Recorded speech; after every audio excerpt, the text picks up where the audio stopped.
As we get ourselves organized. Good morning from Council Chambers, and before we begin, I will review the emergency response and evacuation procedures for this room. In the event of an emergency, everybody needs to evacuate through the nearest safe exit, so those seated in the gallery behind me, please take direction from our security colleagues to evacuate. Members of Council, please follow me.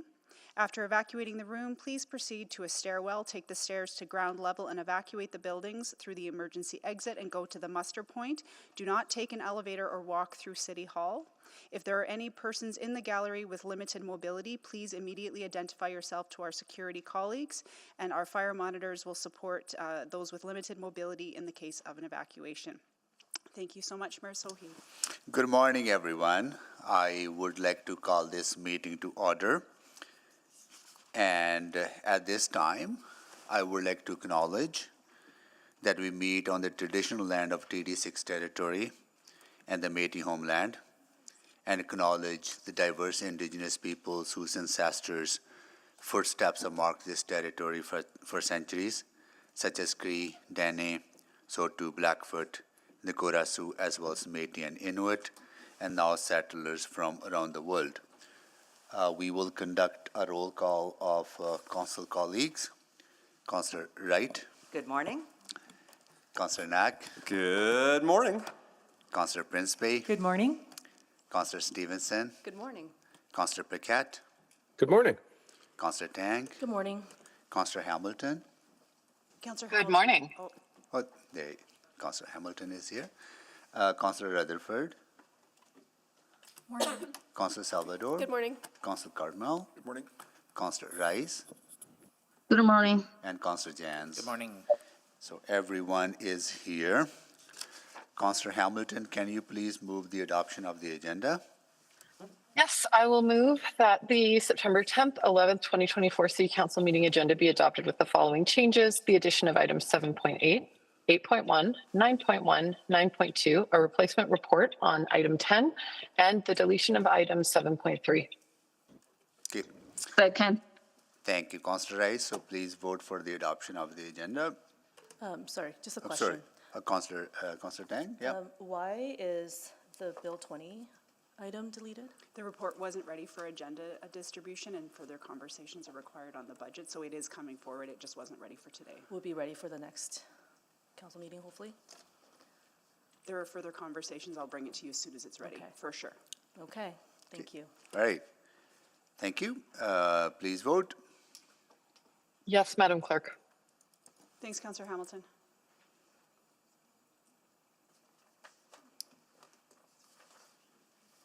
Just waiting for one more vote. Well, it's not coming up, so it's probably me. I'm a yes. Thank you. We have all the votes. Display the votes, please. That is carried. Approval of the minutes. Councillor Knack.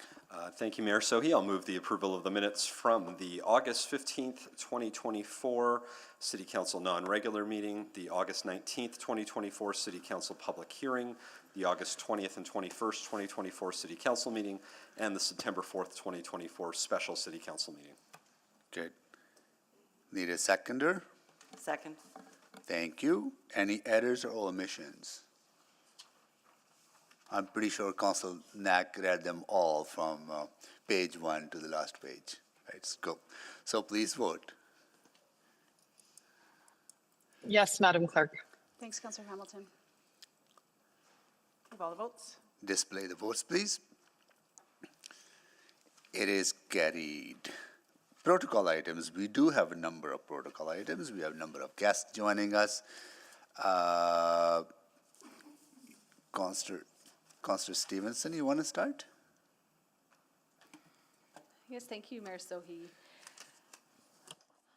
I'm honored to have the opportunity this morning to recognize an incredibly important Edmontonian and someone that I was privileged to call a friend, Cam McDonald. I don't think anything that I am about to say can speak as eloquently to the impact of Cam's life than the dozens of people that we see here today and joining us online. So thank you all so much for being here. Cameron Fraser McDonald was born in Edmonton in 1961. After graduating high school, he studied philosophy at the University of Alberta and later in Quebec. After completing his studies, Cam returned home to Edmonton. A temporary job at the George Spady Centre, followed by a position at the YMCA, led Cam to find his calling in the social service sector. Cam is best known for his work with the Right at Home Housing Society, where he served as executive director from 2008. While he was an exceptional leader at Right at Home, Cam's contributions go well beyond this single organization. His innovative and collaborative approach has made a lasting impact on Edmonton's affordable housing sector as a whole. I first met Cam in 2013 when I joined the board of Right at Home. My first board meeting was in the basement of the St. Alphonsus Church on 118th Avenue, and the question before us was a major one. Right at Home had been asked to invest $1 million into Nigganan Housing Ventures so that their groundbreaking permanent supportive housing project, Ambrose Place, could be built. This type of partnership, with one nonprofit investing in another, was effectively unheard of. But Cam championed the approach in his quiet and gentle way, understanding what a huge need there was for the supportive services envisioned by Nigganan's founders. With his guidance, the board voted unanimously to make this investment, leading to the successful completion of a flagship project. This moment reflects a contrast that defined the unique contributions of Cam. From a humble and unostentatious place, he made transformative changes to improve the lives of all Edmontonians. Cam's leadership at Right at Home Housing was exceptional.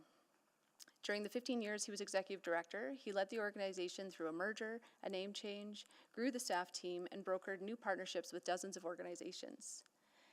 He more than quadrupled Right at Home's housing portfolio, growing from 175 housing units when Cam started to 752 homes today.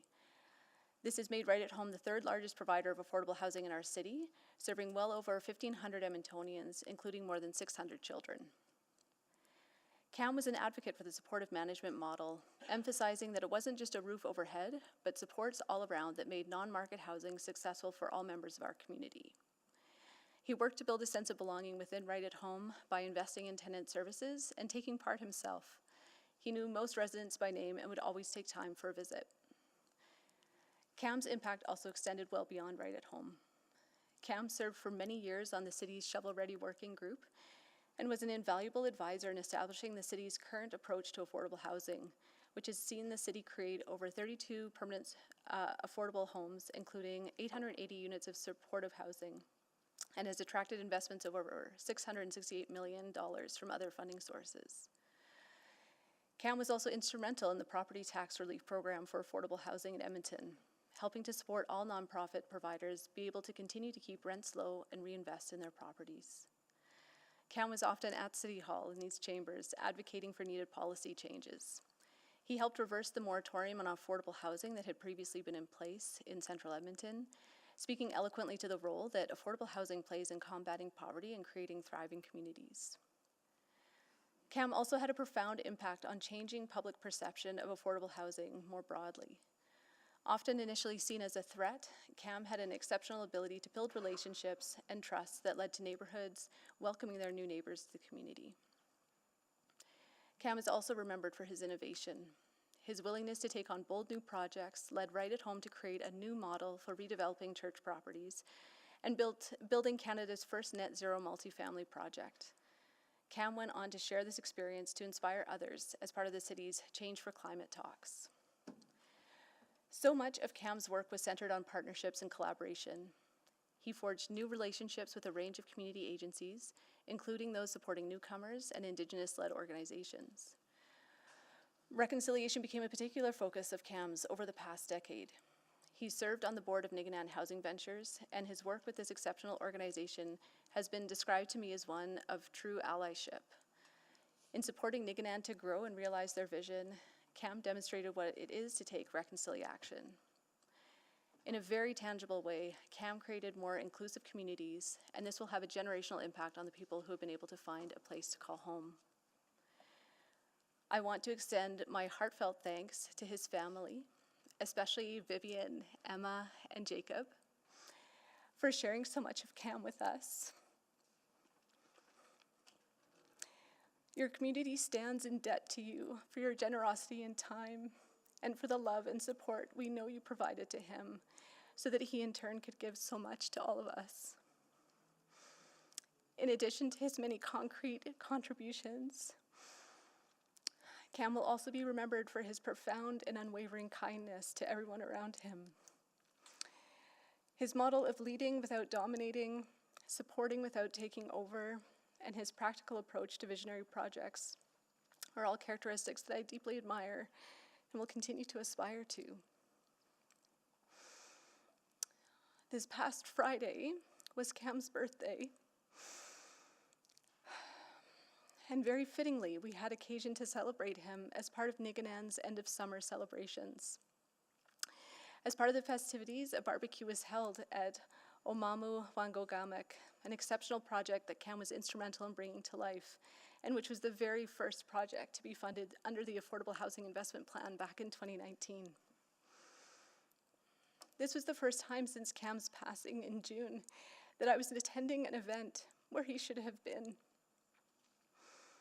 It was so hard to not see his face in the assembled crowd, and yet his presence was so deeply felt.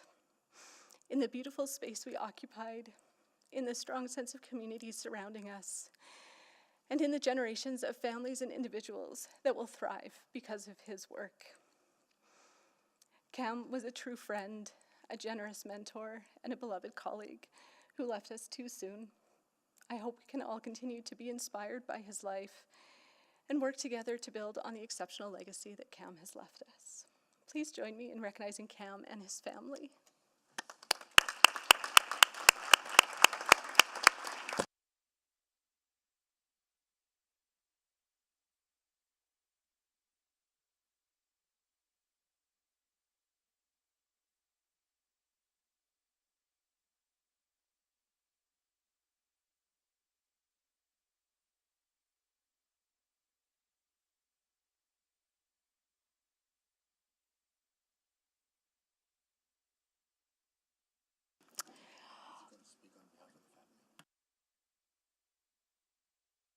I think we had one speaker, a former member of council, wishing to share a bit more of the work that Cam has done over many years in these chambers. Mr. Michael Walters. Thanks, Councillor. Mr. Mayor, Council, thank you. I'll be very brief. Councillor Stevens said it very, very beautifully. Firstly, my condolences to Vivian and Emma and Jacob. I think I've known Cam and worked with Cam for probably close to 20 years, off and on. He truly is one of the most incredible, kind, and effective Edmontonians that I ever had the pleasure to work with. I knew him when we were doing community organizing work in Macaulay and Norwood and Alberta Avenue and Eastwood and Parkdale and all these neighborhoods back in the 90s and early 2000s, and he was just such a thoughtful, his approach to community development and to building affordable housing was so thoughtful and caring and mindful. His work here with us, our previous council, as part of Shovel Ready, was incredible and focused, and I've had the fortune of continuing to work with him over the last number of years on a couple really interesting projects, and it really was a testament to his belief that affordable housing wasn't always the only answer, and there was always these underlying complications in people's lives that needed to be addressed, and he refused to take no for an answer when projects became complicated, or when, our busyness or distraction or fatigue would compel us to maybe step back on an idea because it was just too hard. Cam never took the approach that it was too hard, and he stayed engaged in some very important work right up until the very end. And I just would invite all of us to never forget him and to continually take inspiration from his approach to community and to wellness for everybody in our city. He was a truly, truly great Edmontonian, and it's a huge loss. But in the end, we can be thankful for the time that we had to know him. So thanks, everybody. I appreciate it.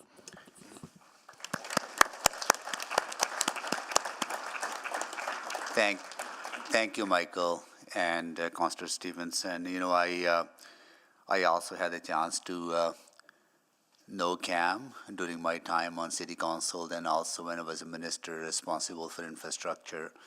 and we were developing the affordable housing strategy, had a chance to engage with him and his organization, and recently during our conversations around creating a grant funding to ensure that affordable housing providers are not paying municipal property taxes. And throughout that engagement, I found Cam to be the most compassionate and caring individual who deeply believed in people and their capacity to be successful. So I think we all going to miss him. We're all going to miss his advocacy and the work in the community. So to the family, deepest condolences, and we will continue to remember his legacy and be inspired by his work and continue to make our city a better place for everyone. I don't know if I don't want to put family on the spot, but if anyone from the family would like to share anything with council or anything you want to say, you're welcome to say so. But if you feel doing so, if not, we will absolutely understand that during time of grief is difficult to speak. It's up to you if you want to do those. So no, that's fine. Thank you so much once again. For joining us for here today to pay tribute to Cam. With that, I'm going to go to Councillor Wright for another protocol item. Thank you, Mayor Sohi. So I'm pleased to share this morning that Gender Equality Week is being recognized this year from September 22nd to 28th. And the week represents an opportunity to raise awareness of the important contributions women and gender diverse people have made to our city. It's also a chance to reaffirm our commitment to addressing the gender equality gaps and barriers still impacting Edmontonians to this day. City Council members are proud to advocate for gender equality, and I'm honored to sit on Edmonton's most diverse council in history. The City of Edmonton is also committed to retaining a diverse, productive, engaged, and talented workforce that reflects the communities that make up this city. This way, the vision and values of Edmontonians are incorporated into city projects and barriers can be addressed or removed. We become a stronger city when people of all ages, abilities, and backgrounds are heard, respected, and provided equal opportunity. This can be complex work, which is why the City of Edmonton relies on the incredible support of our partners. We continue to engage with stakeholders from all levels of government, nonprofit and private sectors, and educational institutions to address gender inequality and gender-based violence. This can take many forms, including physical abuse, sexual violence, emotional abuse, financial abuse, spiritual abuse, harassment, and cyber abuse. We are committed to raising awareness of these issues along with their root causes. We're striving to change attitudes and teach Edmontonians, especially young men and boys, how to be great allies and stop the cycle of violence. So during Gender Equality Week, I urge everyone to take a moment to reflect on the impact women and gender diverse people have had on your life and consider how you can be a better ally for your loved ones. Thank you.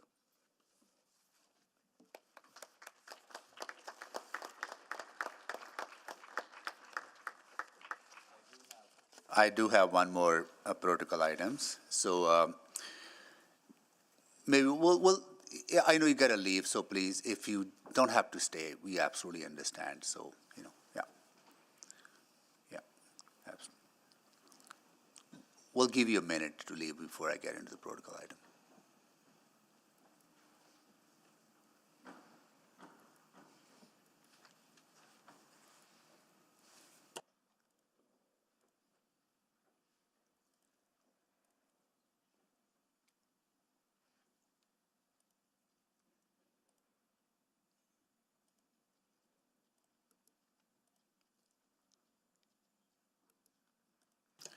Well, good morning.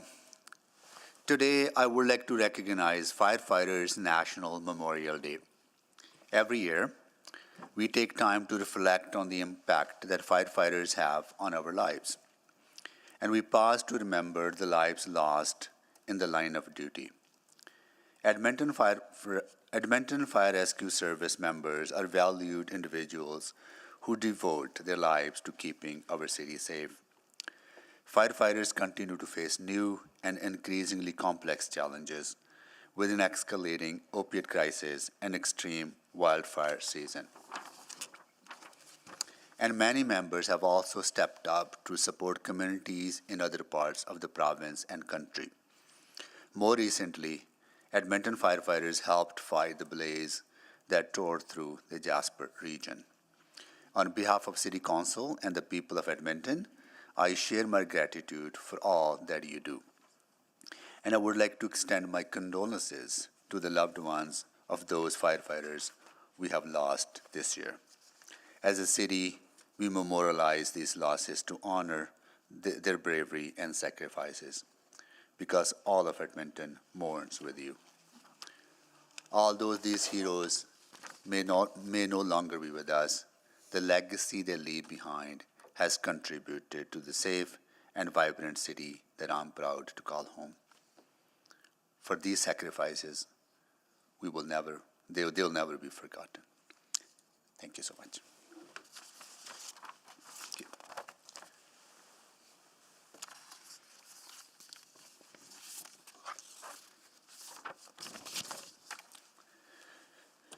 Okay, so we have gone through the protocol items, and now we're going to select items for debate.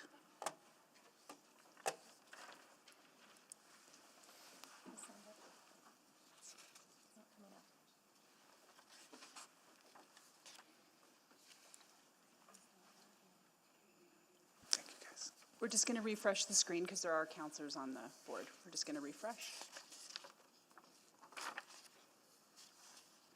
Okay, Councillor Rutherford. Yes, thank you. I would like to select 7.4, 7.4, okay. 7.5, and 7.8. Okay, I will leave other items for others to select. okay. Councillor Jans. 7.1 and 7.2, please. And just question, is there an attachment for 7.4? It says to be Well- it says to be distributed, but if we don't have an attachment, is it worth still selecting 7.4? Are you looking diligent? 7.4. Where does it say? I'm looking in eScribe. I think you're mixing up 7.3, which we deleted. Oh, pardon Yeah. me. Okay, never mind then. Okay. Councillor Tang. 9192, please. 9192.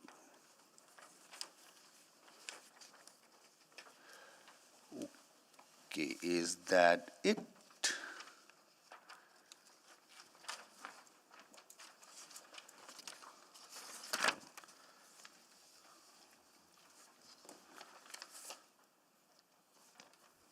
Okay, so we have selected, Councillor Wright. Sorry, thank you, Mayor Sohi. I just have a couple of follow-up questions on the Ride Transit program. I know it was thoroughly discussed at executive, but if I could just ask a few questions on that. 7.6. 7.6.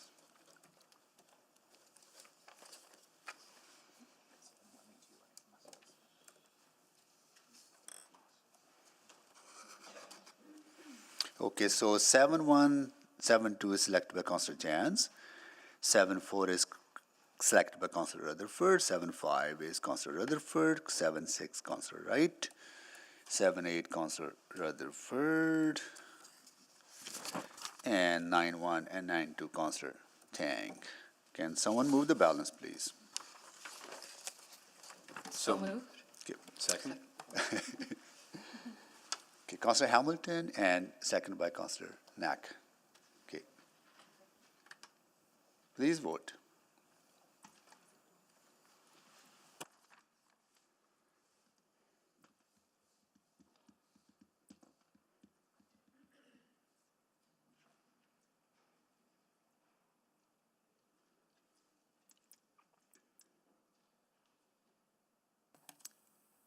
Yes for me. Thank you, Councillor Cartmel. We have all the votes. Display the votes, please. That is carried. Can you please read back to us Yeah.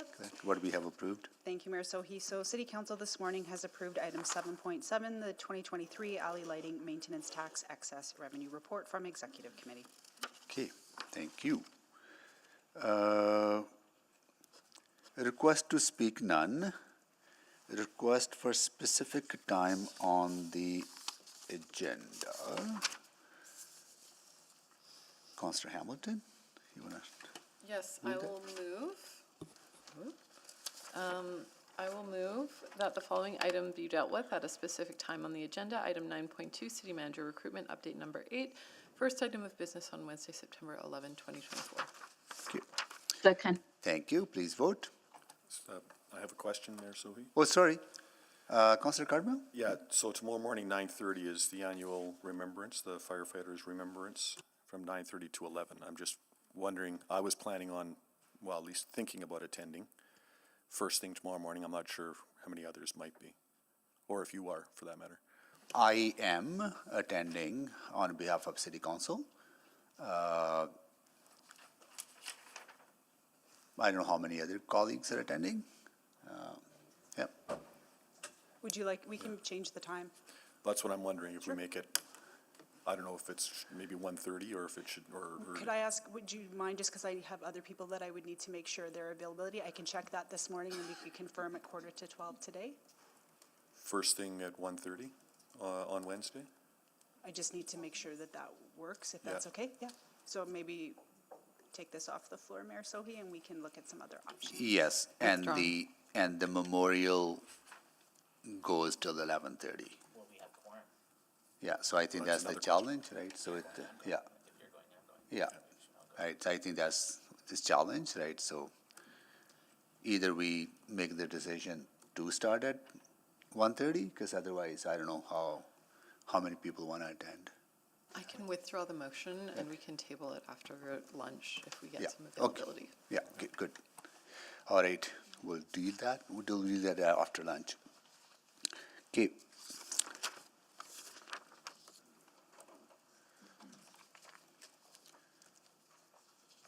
Vote on bylaws not selected for debate.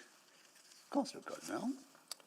Thank you, Mayor Sohi. I'll move first reading of item 8.1. Second.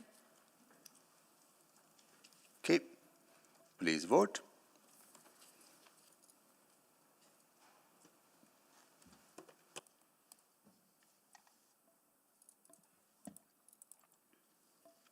We have all the votes. Display the votes, please. That is carried. Mayor Sohi, I'll move second reading of item 8.1. Second. Please vote.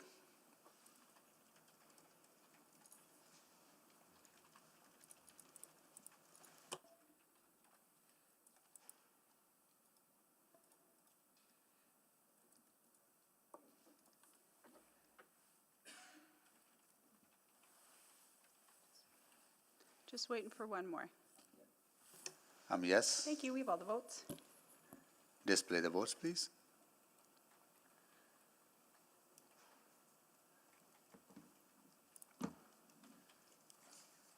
We have all the votes and it has carried unanimously. Okay, Mayor Sohi, I'll move consideration of third reading of item 8.1.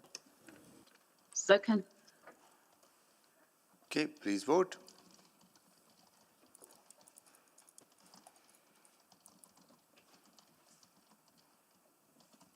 We have all the votes. Display the votes, please. That is carried unanimously. Okay, Mayor Sohi, I'll move third reading of bylaw 20901, council disclosure bylaw. Second. okay, please vote.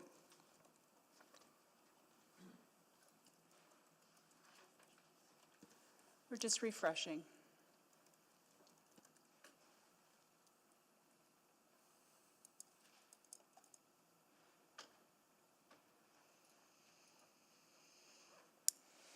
We have all the votes. Display the votes, please.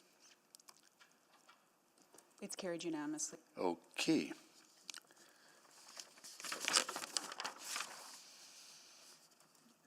Any councillor inquiries?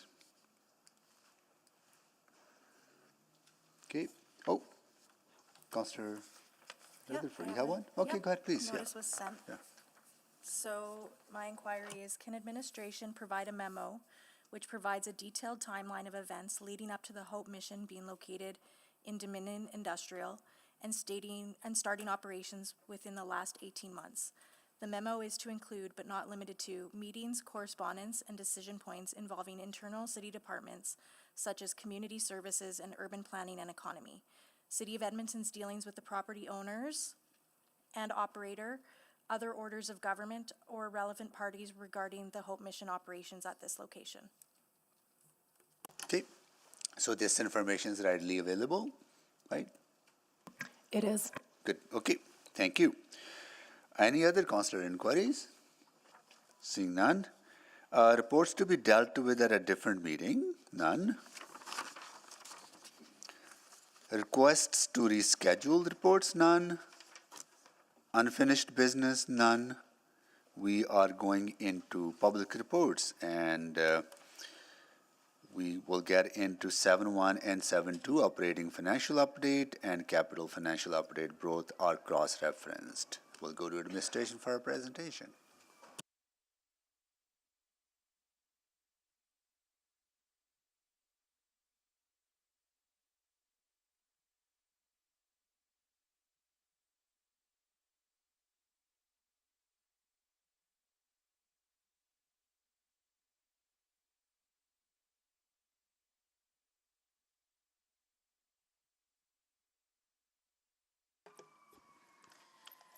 Good morning. Today, we're here presenting the June 30th, 2024 operating and capital financial updates. Harm Rai, Deputy City Treasurer and Branch Manager of Financial Services, Kent Bjornstad, Director of Corporate Accounting and Reporting, and Felicia Muthiardi, Corporate Economist, are here with me to present and answer questions on the update today. Administration shares these updates with Council 3 times a year to show the city's financial performance against operating and capital budgets, as well as our financial projections for the remainder of the year. This regular reporting ensures a common understanding of our financial health to support decision-making and is part of our commitment to being accountable and open about our finances with Council and Edmontonians. We plan and track our budgets based on best available information with an understanding that things may change throughout the year that can impact our results. What we're presenting today are the financial results at the end of June 30th, 2024, and what that might mean for our year-end results. The preliminary year-end tax-supported operating results reflect a deficit of $34.4 million, or 1.1% compared to the approved budget.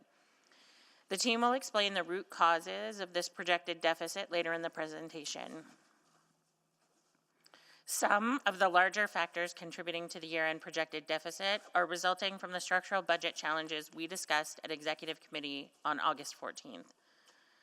The city has seen a trend in unfavorable budget variances, which has also played a part in the tax-supported deficit in 2023 of $40.1 million.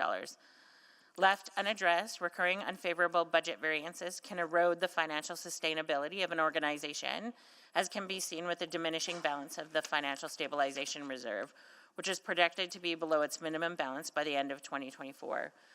To maintain financial sustainability, the city must address budget pressures and growth challenges. I'll now hand it over to the team to walk you through the remainder of the presentation. Thanks, Stacey.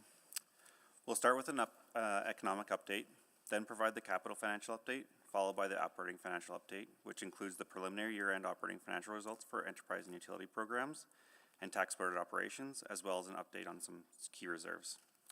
I'll now ask Felicia to start us off with an economic update. Thank you, Kent. Good morning. This economic update will focus on population growth and developments in the Edmonton Census Metropolitan Area, or CMA, labor market, Edmonton's new home market, and Edmonton CMA price inflation. The population growth, namely through migration, has been the biggest story affecting the economy, not just in Edmonton and Alberta, but in Canada as well.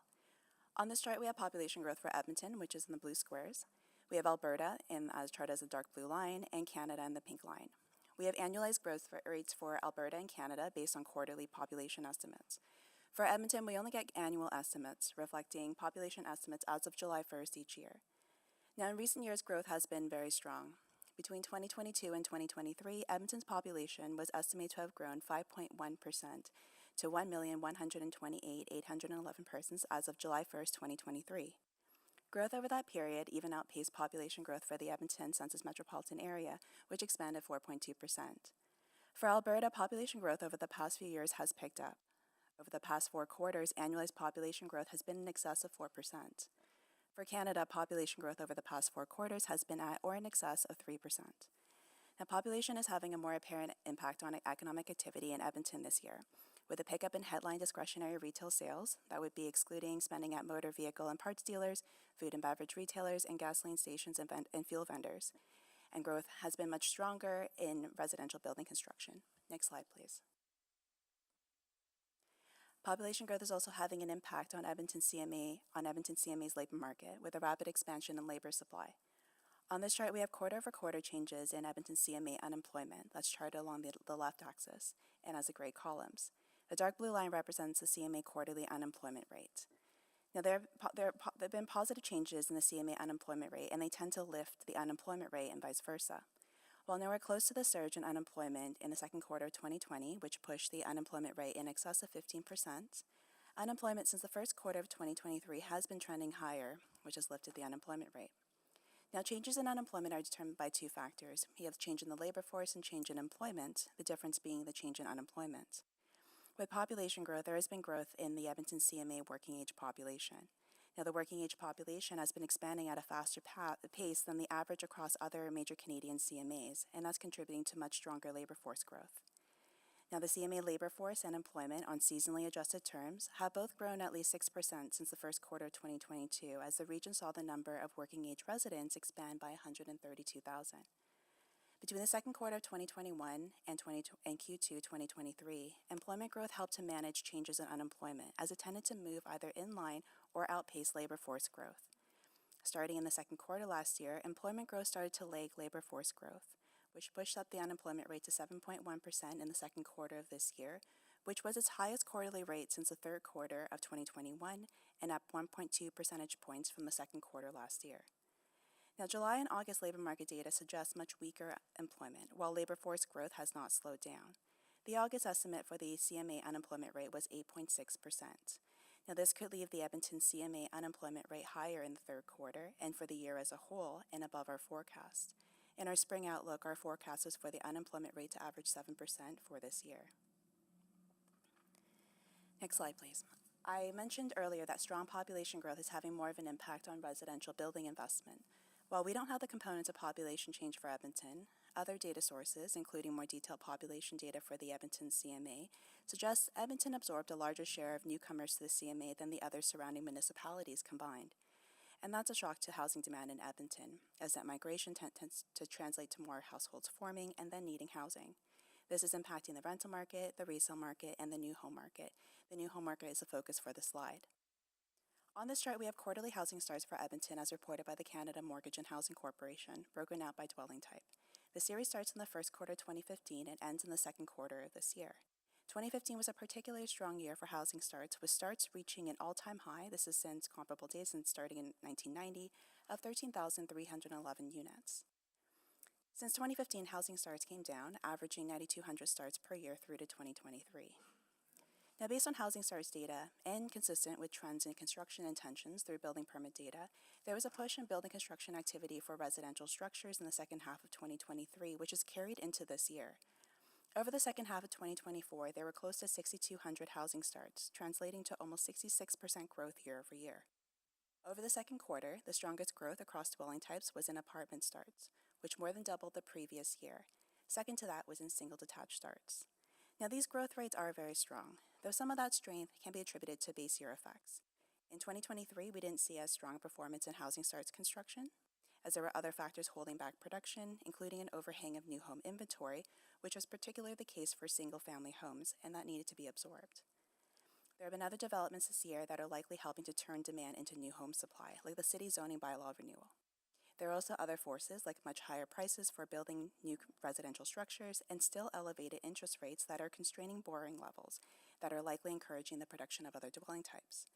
Now, these developments present upside risk to our spring housing starts outlook, which was for a 7% increase in 2024 to 10,339 starts. Next slide, please. The last chart in this economic update is on Edmonton CMA consumer inflation, which is measured by annualized percent changes in Statistics Canada's Consumer Price Index, or the CPI. Now, we only have details on annualized shelter inflation in the Edmonton CMA CPI, which includes rented and owned accommodation and utilities. On this chart, we have three series. We have annualized headline consumer inflation, or all items, in dark blue. We have annualized rented accommodation inflation in pink, and owned accommodation inflation in light green. Our spring outlook for headline consumer inflation is also charted as a dashed gray line. By chart component, we can see that consumer inflation has fluctuated over the past 2 years, but has generally trended down since reaching a peak of 7.2% in the second quarter of 2022. In the second quarter this year, annualized headline consumer inflation trended lower to an average of 2.7% compared to an average of 3.5% in the first quarter. However, rented accommodation inflation climbed even higher in the second quarter. Owned accommodation inflation eased slightly but remained elevated. Increased demand and higher costs for maintenance and repair are likely contributing to both rented and owned accommodation inflation. As well, another factor affecting owned accommodation inflation is higher mortgage interest costs. Our spring outlook was for consumer inflation to average 2.7% in 2024 and 2% in 2025. In our mid-year update, we identified the future path of consumer inflation as one of the key risks that could impact the city's outlook for this year and next. That risk reflects the uncertainties surrounding the path of energy and accommodation prices over the second half of the year, especially given elevated accommodation price inflation and factors that could move energy commodity prices higher. Much higher mortgage interest costs from renewals are also expected to impact owned accommodation price inflation. Now, we anticipate releasing our summer outlook soon, and we'll provide commentary in our next quarterly economic update report. I'll now turn things over to Cam Bjornstad to walk you through the capital and operating results. Thanks, Felicia. The capital report presents the capital financial results against the 23-26 capital budget, provides an update on significant projects, and includes an update on debt. This slide summarizes the total 23-26 capital budget, including expenditures beyond 2026, and shows capital spent to date in the cycle compared to the previous cycle. $9.5 billion of the total approved 23-26 capital budget is for expenditures in the 23-26 timeframe, while the remaining $1.3 billion is for the period after 2026. As of June 30th, 2024, 1.5 years into the 4-year budget cycle, the city has expended approximately $1.9 billion of its capital budget, reflecting 19.8% of the $9.5 billion planned expenditures for the 23-26 period, as shown in the middle bar. For comparison, at the same point of the previous 4-year cycle, the city had expended approximately $1.8 billion, reflecting 24.2% of the planned expenditures for that period, which is shown on the right bar. Next slide, please.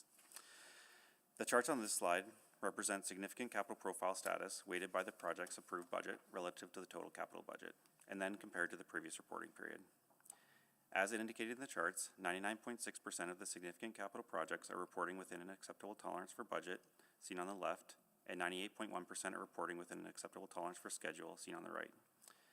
Projects within the green and yellow status are considered to be within an acceptable tolerance. Red, yellow, and green project statuses are further explained in attachment 2 of the capital report. The red status for schedule is primarily made up of Ironworks building rehabilitation, Transit Smart Fare System, and the Enterprise Systems Transformation Program. The red status for budget is primarily made up of Heritage Valley land development. Moving on to debt, this chart reflects the city's tax-supported debt servicing and total debt servicing forecasted out to 2041, compared to the related debt servicing limits. Tax-supported debt servicing is reflected as the blue dotted line and shaded area on the chart. The city's policy limits tax-supported debt servicing to 18% of tax-supported net operating expenditures, which is shown as the blue diamonds line. Tax-supported debt servicing can exceed the 18% limit for a few reasons, including providing city match funding required to leverage external funds, where the external amounts fund at a minimum 1/3 of the total project costs, or where the debt is self-supporting tax guaranteed, or where the tax-supported debt is required for emergency purposes. The current approved debt is forecasting the city to use around 90% of the tax-supported debt servicing limit in 2027 and 2028. This provides about $800 million in tax-supported debt room for the remainder of this budget cycle. Total debt servicing for the city, inclusive of tax-supported borrowing, self-supported tax guaranteed debt, and self-liquidating debt, is shown as the red triangle line on this chart. Total debt servicing is allowed up to 21% of city revenues, and debt servicing above this, up to 26% of city revenues, is only for emergency purposes as defined in the policy. The city is within its limits for total debt servicing. Now on to operating. The operating financial report reflects the June 30th, 2024 preliminary year-end operating results compared to the approved budgets. I'll go through the enterprise and utility results and then cover tax board results. I will conclude with a quick overview of balances and key reserves. Waste Services has a net $11.6 million favorable year-to-date variance and a projected $11.7 million favorable year-end variance, mainly due to the sale of Clover Bar landfill greenhouse gas offset credits from 2018 to 2023, lower personnel costs due to hiring restraint and position reduction as part of the OP12, lower interest expenses due to minimal borrowing in 2022 and 2023, and lower amortization due to a prior year asset review and write-down exercise. Land Enterprise is reporting an unfavorable year-to-date variance of $1.7 million, primarily due to the timing of expenditures. Blatchford Redevelopment is also reporting an unfavorable year-to-date variance of $4.2 million and projects an unfavorable variance of $6 million due to the timing of land sales within the budget cycle and the sale of Hangar 11 at below market value. Blatchford Renewable Energy has no significant variances to report. Moving on to tax-supported operations.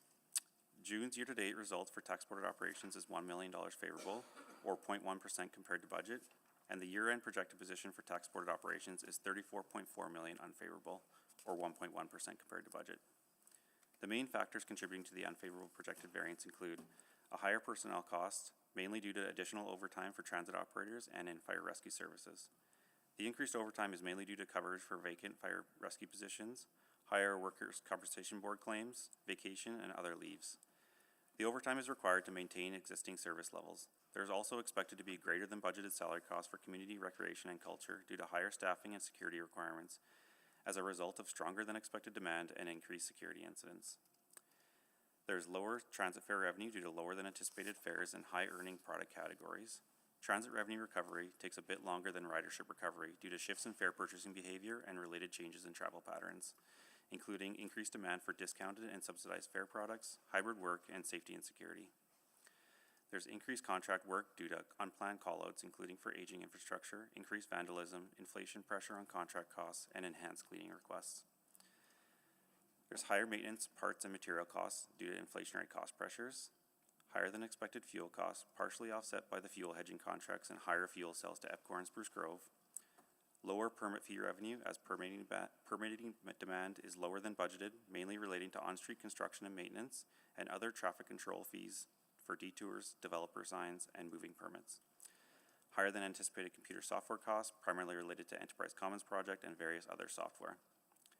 These unfavorable projected variances are partially offset by favorable variances due to the timing of grant payments that are dependent on project completion, mainly related to downtown vibrancy.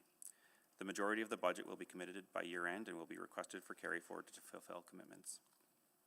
Favorable revenue variances related to a baseline adjustment identified through the internal review that shifted tax from the community revitalization levy to a general municipal tax. Financial strategies, which includes amounts to manage fluctuations and provide flexibility for emerging items over the course of the 4-year operating budget cycle. The projected favorable variance relates to funding set aside to address fluctuations in utilities, fuel, and inflation. The amount is offset by unfavorable inflation impacts in departments across the city. Other cumulative variances on the slide relate to a number of items across the corporation, including favorable variances related to delayed grant payments, timing delays, and capital recoveries. As Stacy mentioned at the start of today's presentation, many of the significant budget variances, such as inflation, transit fare revenues, overtime costs, and permit fee revenues, are structural issues currently under review through the Structural Budget Challenges budget exercise. The goal is to develop strategies to address these challenges, which could involve service level reductions, other budget reduction strategies, or increased tax levy funding if council chooses. Areas are working on action plans to resolve these issues with the intention of having them presented to council through the fall 2024 and 2025 SOBAs.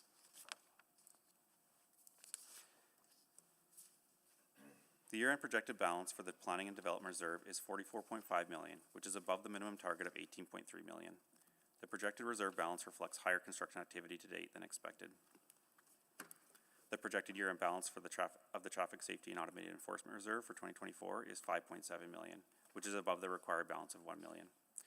On June 11, 2024, Alberta Transportation and Economic Corridors Minister shared that the Cabinet approved 3 policy changes to Alberta's automated traffic enforcement program, which is anticipated to come into effect in 2025.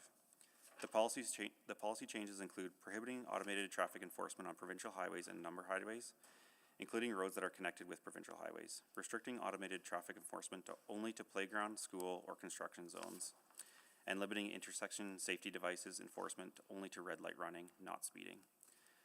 The Safe Mobility section is working on analyzing the impacts of these changes and exploring options to address the policy changes. Administration will provide a fulsome update in Q1 2025 on the impacts and next steps following the release of the Automated Traffic Enforcement Guideline, which is expected in December 2024. The city's Financial Stabilization Reserve, the FSR, comprises both an appropriated and unappropriated balance. The appropriated portion is earmarked for specific purposes approved by Council, while the unappropriated balance is intended for addressing urgent financial needs and is reported on this slide. In accordance with the City Policy C-629 Financial Stabilization Reserve, the unappropriated FSR shall have a minimum balance of 5% and a target balance of 8.3% of current tax-supported operating expenses. The projected December 31st, 2024 year-end balance of the reserve, before considering the projected year-end tax-supported deficit, is $67.3 million, as reflected by the solid red line, which is below its minimum required balance of $133.8 million for 2024. After considering the projected tax-supported deficit of $34.4 million, the projected balance of the reserve will be $32.9 million, as reflected by the dotted arrow, which is below the minimum balance by $100.9 million. In accordance with the policy, in the event that the unappropriated FSR falls below the minimum, a strategy must be adopted to achieve the minimum balance over a period not to exceed 3 years, starting with the subsequent year's operating budget. In the fall 2024 SOBO, we will bring back a strategy to Council to bring FSR back up above its minimum balance. We also want to note that the difference between the required tax levy impact of bringing the FSR back to minimum is 1.6% in this report versus 1.8% in the structural budget report that was presented to the Exec Committee on August 14, 2024, through the Structural Budget Challenges report. This is due to changes in the projected deficit at the time of writing the reports. In the fall SOBO, we will include the most up-to-date figure. I'll now pass it on to Eddie to provide some closing remarks. The City of Edmonton's financial well-being is fundamental to its ability to deliver essential services, maintain infrastructure, and support a thriving community. However, strong financial management creates that financial well-being. Sound fiscal management includes sustainable financial practices and responsible budgeting, and they are vital to ensure the city's long-term prosperity. With the right fundamentals in place, the city can safeguard its financial stability and meet the needs of its residents both today and in the future. The Financial Stabilization Reserve is fundamental, and replenishing it is essential. The FSR acts as a safety net, providing a buffer against unforeseen financial challenges and economic downturns. Adequately funding the FSR ensures the city can maintain operations and services during difficult times. Strong budgets are fundamental. Maintaining budgets that align to service levels is crucial for the city's long-term financial health. Consistently operating within the budget ensures that the expenditures align with service levels, preventing the city providing service levels that it can't afford. The city must proactively address the structural budget challenges to protect the financial health of the corporation. Structural budget challenges that lead to reoccurring deficits are a signal of underlying imbalances. We will need to strategic budgetary solutions to address these imbalances to ensure that the city's financial viability. Strategies to address challenges may include service level adjustments and revenue enhancements. The city may need to change service levels to align with available resources, and it may explore new revenue streams to help bridge budget gaps and support essential services. Administration and Council will have to address these challenging issues starting this fall supplementary budget discussion, with a common goal to protect the financial health of the corporation. As always, the city is committed to transparent and accountable budgetary processes, and with that, I'll invite your questions. All right, so this was exempted by Councillor Jans. And we'll open for questions from council colleagues. Councilor Jans, you want to start? I would love to, it's just clicking on, okay. Thank you. One area I just wanted to get clear, gas costs. I saw fuel costs are up. Is it 24 million? Is that correct? That's right. So overall, fuel costs are up $9.6 million. That's the variance from the budget, and it's offset by a bit of a fuel hedge. The $24 million I think you're referencing, Councillor Jans, I think that's the total tax-supported expenditure variance. In general? In general. So our fuel cost is 9.6 million. 9.6 offset by a hedge. Yeah, so around 9.6. What's the offset? I think the total is, what is it, 8.3? 8.3 million. 8.3 million net. So we are off essentially 9.6 million. What variance is that? Like, is that like 5%, 10%? Like our fuel costs 25% higher? What? Right, so that's, I'm not sure exactly what percentage variance that is, but it's, I can get you that percentage. How much, do you know how much annually we spend on fuel? Yeah, let me get you that number. Sure, yeah. So in total, the total tax-supported fuel costs are around $57.7 million. So this is 8 million over that would be your percentage variance. Right. I had asked previously, are we looking at mitigating that through technology like governors or auto shutoffs or other things like that? Are there areas where we can make capital expenditures now that could help us reduce fuel costs?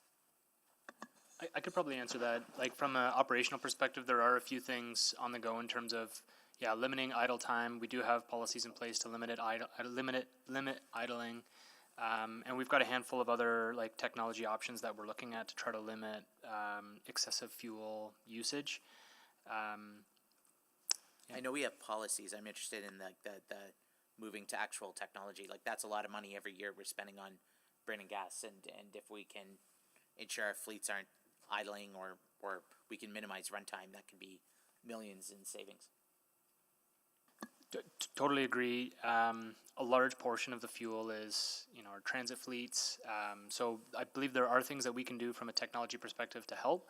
But the vast majority of our, fuel consumption is going to be difficult to squeeze like in a material way, just based on like the nature of our operations.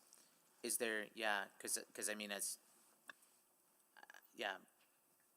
I would be interested in like if we need to spend capital to purchase those items, and they will have operational savings. Like it, certainly that kind of volatility is challenging. Just wondering, what is our debt room now? Did we have a slide there on that? Yeah, we did. So we're estimating, so we kind of tell you what the debt room is based on when we think the maximum peak level is in the coming years. So in 2028 is when we're going to be closest to our tax-supported debt room. And so we're estimating there's probably around $800 million in available tax-supported debt room over the remainder of this budget cycle. So, I guess then thinking about the next year 4-year capital budget, how much room would the future council have to spend on new projects? So it would be the same. It's 800 million. So 800 million. Yeah. So if we dip Okay. into that right now, that's limiting how much we can borrow moving forward. And I imagine there'll still be asks for road renewal and upkeep and everything else in the next capital cycle. Yeah, I'd say there's a lot of priorities that we need to finance. So there's effectively no room for any new capital projects then. I think we've been telling you for some time that you do not have enough money to address renewal needs, and that we think that is probably the priority. Yeah. So what are we doing as an organization then when we have, say for example, like the old Strathcona Public Realm strategy, when we have plans that we're doing for the future, or touch the water or whatever, but we don't have money to fund them? Like how are we adapting our organization, right-sizing staff, right-sizing everything to reflect that reality if we're not going to be functionally building anything new for the next 6 years? I think what I would say is our first and foremost focus is working through the structural budget challenges that we have in the city and rebuilding ourselves in a way that we create a bit of a foundational way forward. If we continue to kind of down this path, it just creates the same conversations we're having each year, which is how are we dealing with the structural budget problems? How are we pulling off of the FSR? So I think our first and foremost focus is how do we build that program in which we fix those structural budget issues to give you more flexibility in the future. And that flexibility is hampered right now because of those issues. Yeah. Okay, thanks. Thank you. Councillor Wright?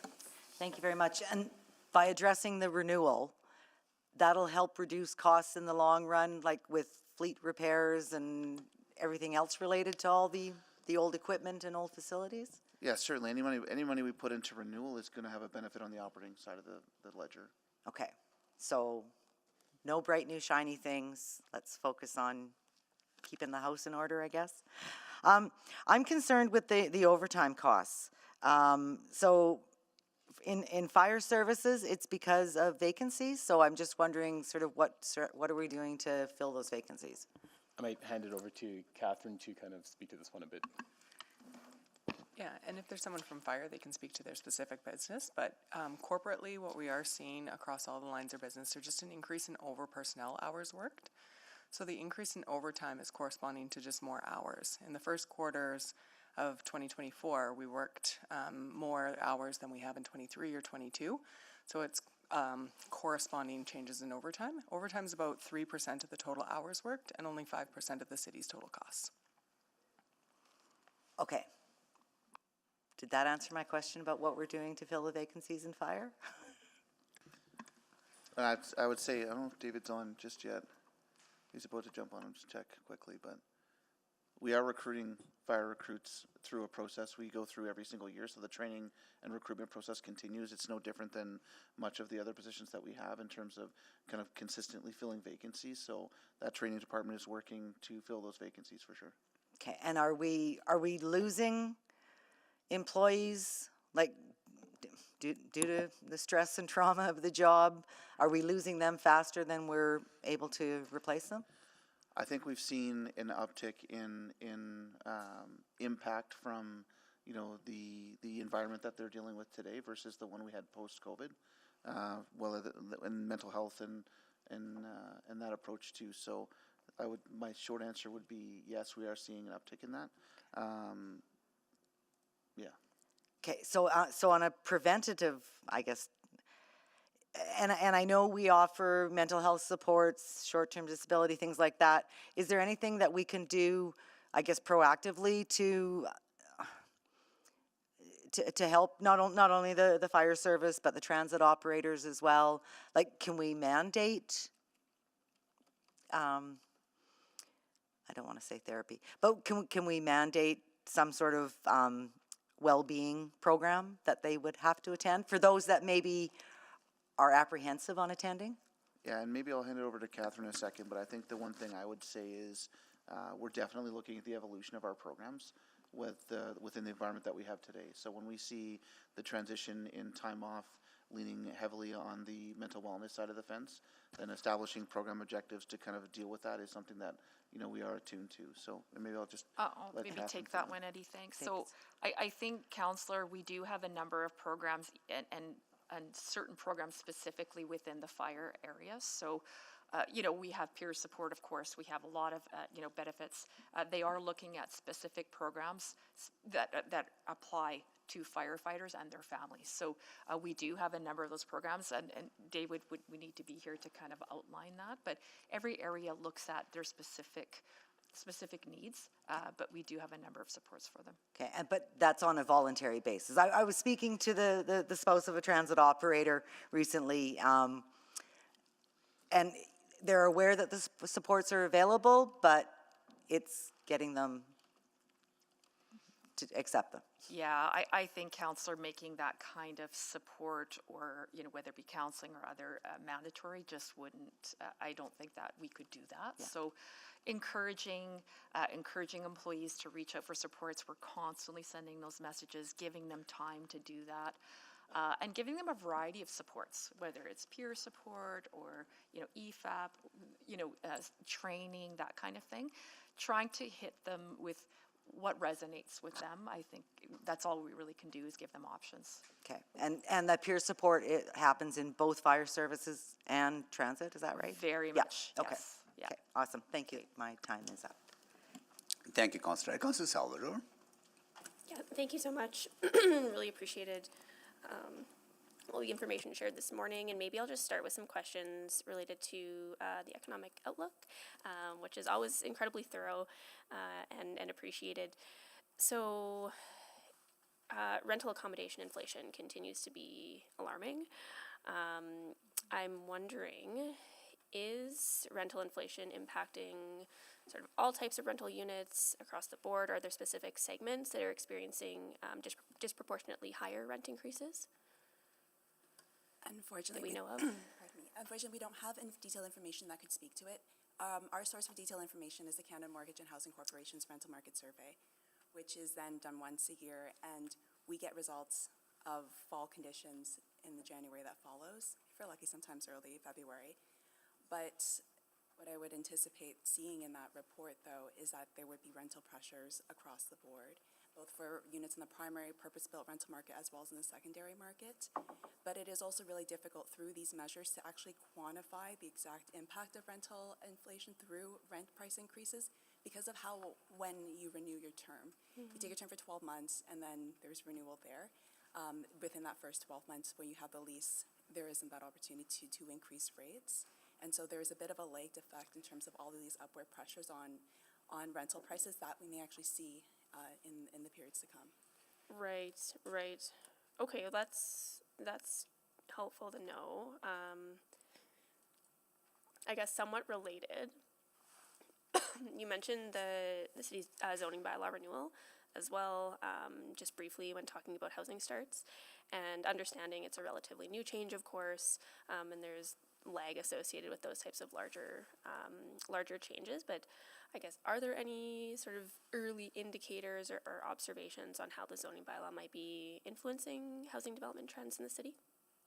Yes, I think for that question, I'll turn it to Deputy City Manager Petrin to respond. Yeah, one of the early indicators that we've seen is projects related to row housing. We've had, I'm not sure what the latest number, but certainly in Q1 it was over 20 applications that would have normally gone through or had to go through a rezoning process in order to get a permit, whereas they were able now, through the zoning bylaw renewal, to go straight to a development permit, and we're seeing construction happen on those projects. I think some of the latest numbers is like 100-ish type units, which I can follow up just to provide more clarity on that, but it's been a really successful indicator in terms of the impact that the zoning bylaw renewal has had. Okay, that's really great to hear, and again, recognizing it's really early on, having those types of indicators this early is a really good sign, at least. And then also wanted to ask about just the unemployment rate that we're seeing. So wondering if you can elaborate, is that affecting sort of different demographic groups in our workforce? Are there particular communities that are, again, disproportionately impacted there that we're seeing? Yeah, so for unemployment for youths, that particular group, so those are those aged 50 and 24 years old, they have the highest unemployment rate compared to the other major demographic groups. So that would be core age workers, those between 25 to 54 years, and mature workers. So the unemployment rate for youths at 14.7%. But in August, so not covered in the report, and just looking at monthly 3-month moving averages, it represented the first month with a year-over-year reduction in the unemployment rate, though that was coming from lower participation. So people withdrawing from the labor market altogether, that was the downward force that brought the unemployment rate down. For core age workers, the unemployment rate came up 2.9 percentage points year over year, slightly higher unemployment rate for females compared to males. And for mature workers, it was up 3 percentage points year over year, also higher rates for females compared to males. Okay, well, I appreciate you sharing that. That's interesting and maybe not unexpected, unfortunately. Okay, I might just switch gears a little bit. I'll try to ask a quick one because I don't have that much time. Just going over to FSR, recognizing right now, of course, direction is around coming back with a 3-year plan. Just remind me when the opportunity would be to have a conversation about potentially looking at 5 years. So I think during budget deliberations this fall, that'd be a good time for the discussion. Well, obviously we'll be discussing the budget, and the FSR review will be in front of you as well around that time, so that would be a good time to have that discussion. And would there have to be, I guess, direction around a policy change at that time as well? Yes. Yeah, okay. Yeah, and you also have some time before you set the mill rate in the spring as well, so there's some time there. Okay, great, thank you. I'll come back. Do you want to add to that? Thank you, Councillor Salvador. Councillor Rice. Thank you, Mayor Sahi.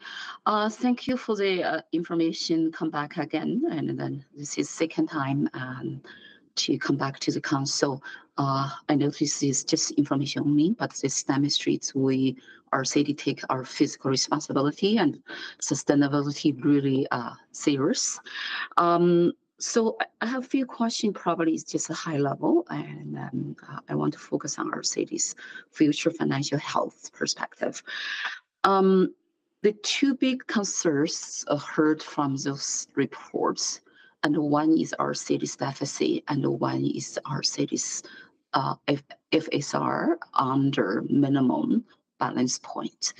So I understand right now from the presentation, $67.3 million. That is not including deficit. Can you give me can you confirm with me specific deficit number at this point and to the year end? Projected number. So as of Q2, for this year end, we're projecting a $34.4 million tax supported deficit compared to budget. Okay, so this will be result, like what percentage of the tax increase?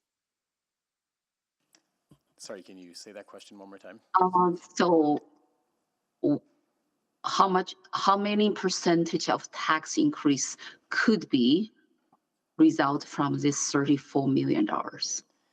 So considering this tax supported deficit, your FSR would be around we're saying $100.9 million below the minimum balance. Yes. And that would, right now, based on those calculations, that would require a 1.6% tax increase starting in 2025, and you would keep that there. You would keep that funding there for about 3 years to repay the FSR. So it'd be a 1.6 tax increase in 2025. Okay, so but for the following 3 years will be that. It'd be a 1.6% tax increase in 2025, and that's it. And you would hold that funding there for 3 years. Okay, so that is number one question. The second question, and because from last time updates, the proposed potential tax increase is 13%, but with some proposed change, we could reduce to 8 points, something like that. I couldn't remember exactly number, and from last report provided. However, today's report, the discussion is just for the information only. I understand that the details will come back to the full budget supplement adjustment, but you do not need us to address between now and the November or December sometime to really looking into what action we could take to really reduce that 13% and to the lower level for the tax increase. So I'm not 100% clear by reading all the reports provided in this time, but last time is very clear. You list all possible consideration council could consider and to reduce that 13% to the lower tax increase. But this time I did not say that very clear. So you do not need action at this point? Yeah, so let me maybe I'll say in the August 14th report, what we showed you was things could be as high as 13%. We aren't anticipating to bring you a budget with 13%. And in order to do that, we need to actually make some difficult decisions, and we'll bring those as part of the budget. What you're seeing, just to link the two reports today, so you already have approved 7% for 2025. Yes. And at the time that we brought the August 14th report, we told you that you would need to increase it by 1.8% to 8.8% in order to deal with the projections in the financial stabilization reserve. We've now lowered that from 1.8% to 1.6% based Yes. on the revisions to the deficit projection that you're seeing in this report today. Okay, but all right now, what's bring back 1.6%? That's reduced to 8.6%. But that is based on all other type of action already considered will be taken.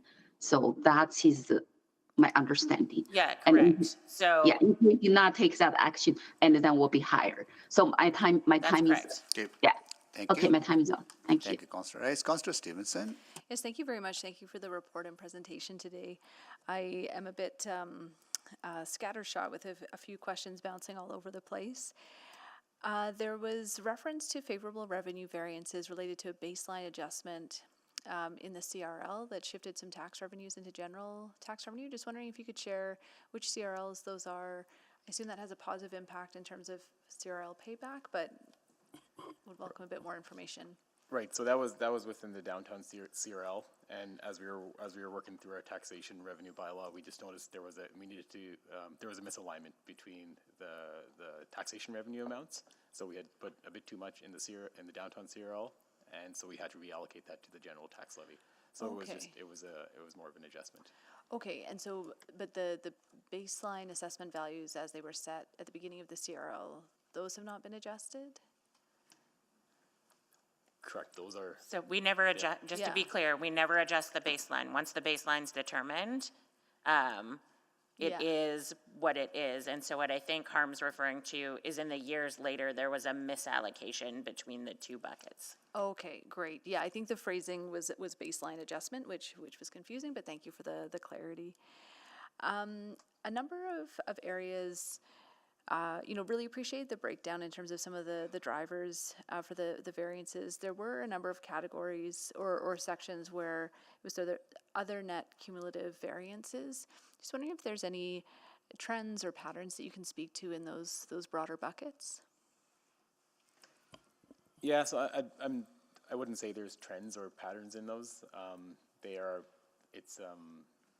It's an accumulation of a lot of different types of variances from budget, so not any trend. We do look at those closely throughout the year, and if we see trends, we try to start to project those and adjust those in the budgets, but there's nothing that sticks out as a trend, I would say. Okay, that's helpful to note that is being looked at carefully and any trends identified. I guess maybe the one thing that I would add there is when areas are over their budget allocation, we try very much to find and hold off on discretionary spending. And that holding off of discretionary spending is also often what drives the other cumulative variances. Okay, interesting. Thank you. For my memory, and I apologize because I'm sure we've gone through this a few times, we had a grant from the province for both transit and downtown cleaning. I believe that's correct. Are those both ending at the end of this year? For the cleaning, that was a one-time grant. It was to end in the first 6 months of the year, and then we worked with the GOA admin to not extend the dollars, but just extend the timeline to which we can spend that same amount of money. So specific to the cleaning, that one does require to be spent by December 31st of 2024. And I'm hoping that this talking time gave Carrie a little bit of time to get ready, and she'll be able to elaborate on the transit piece. For sure. The Alberta Transit Systems Cleaning Grant that expired in April. So that was one time only funding. Okay, so it's already expired. And just in terms of sort of maintaining some of those service levels, that's a conversation we can have, I guess, come budget. Well, council actually funded it until the end of 2025.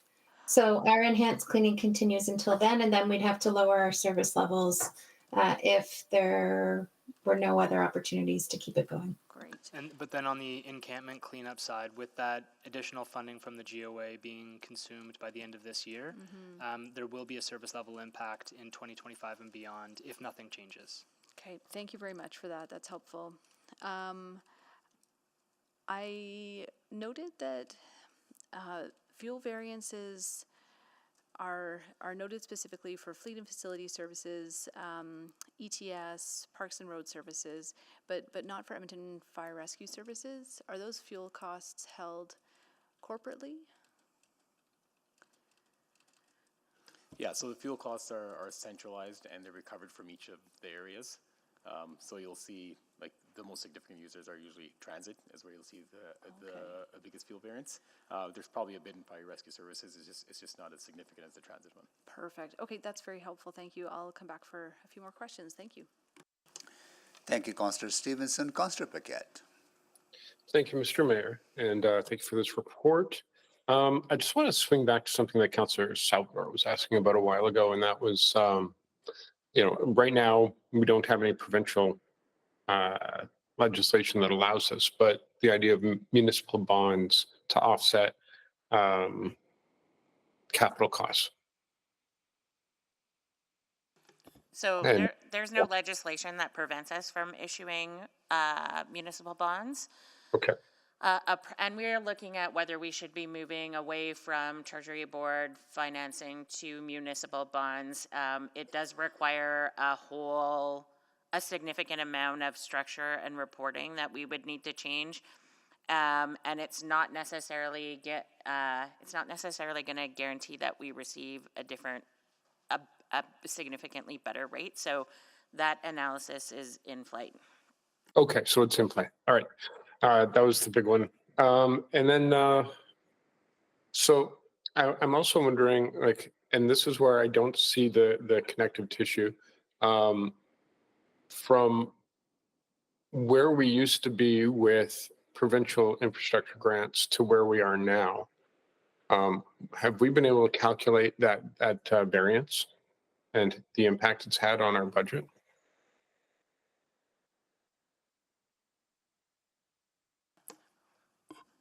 Yeah, Councillor Paquette, we've gone through that analysis a bit. We've adjusted our capital budgets where we've seen a reduction. So in general, there has been definitely a reduction in a lot of the provincial grants. When you look at MSI going to LGFF, there has been a reduction. We've been able to manage it through our budget, but we've had to reduce some of our priorities on the capital side, like renewal, for example. So an exact number, I don't have that for you today about what the drop-off was, but a general decline, I think, is a valid statement.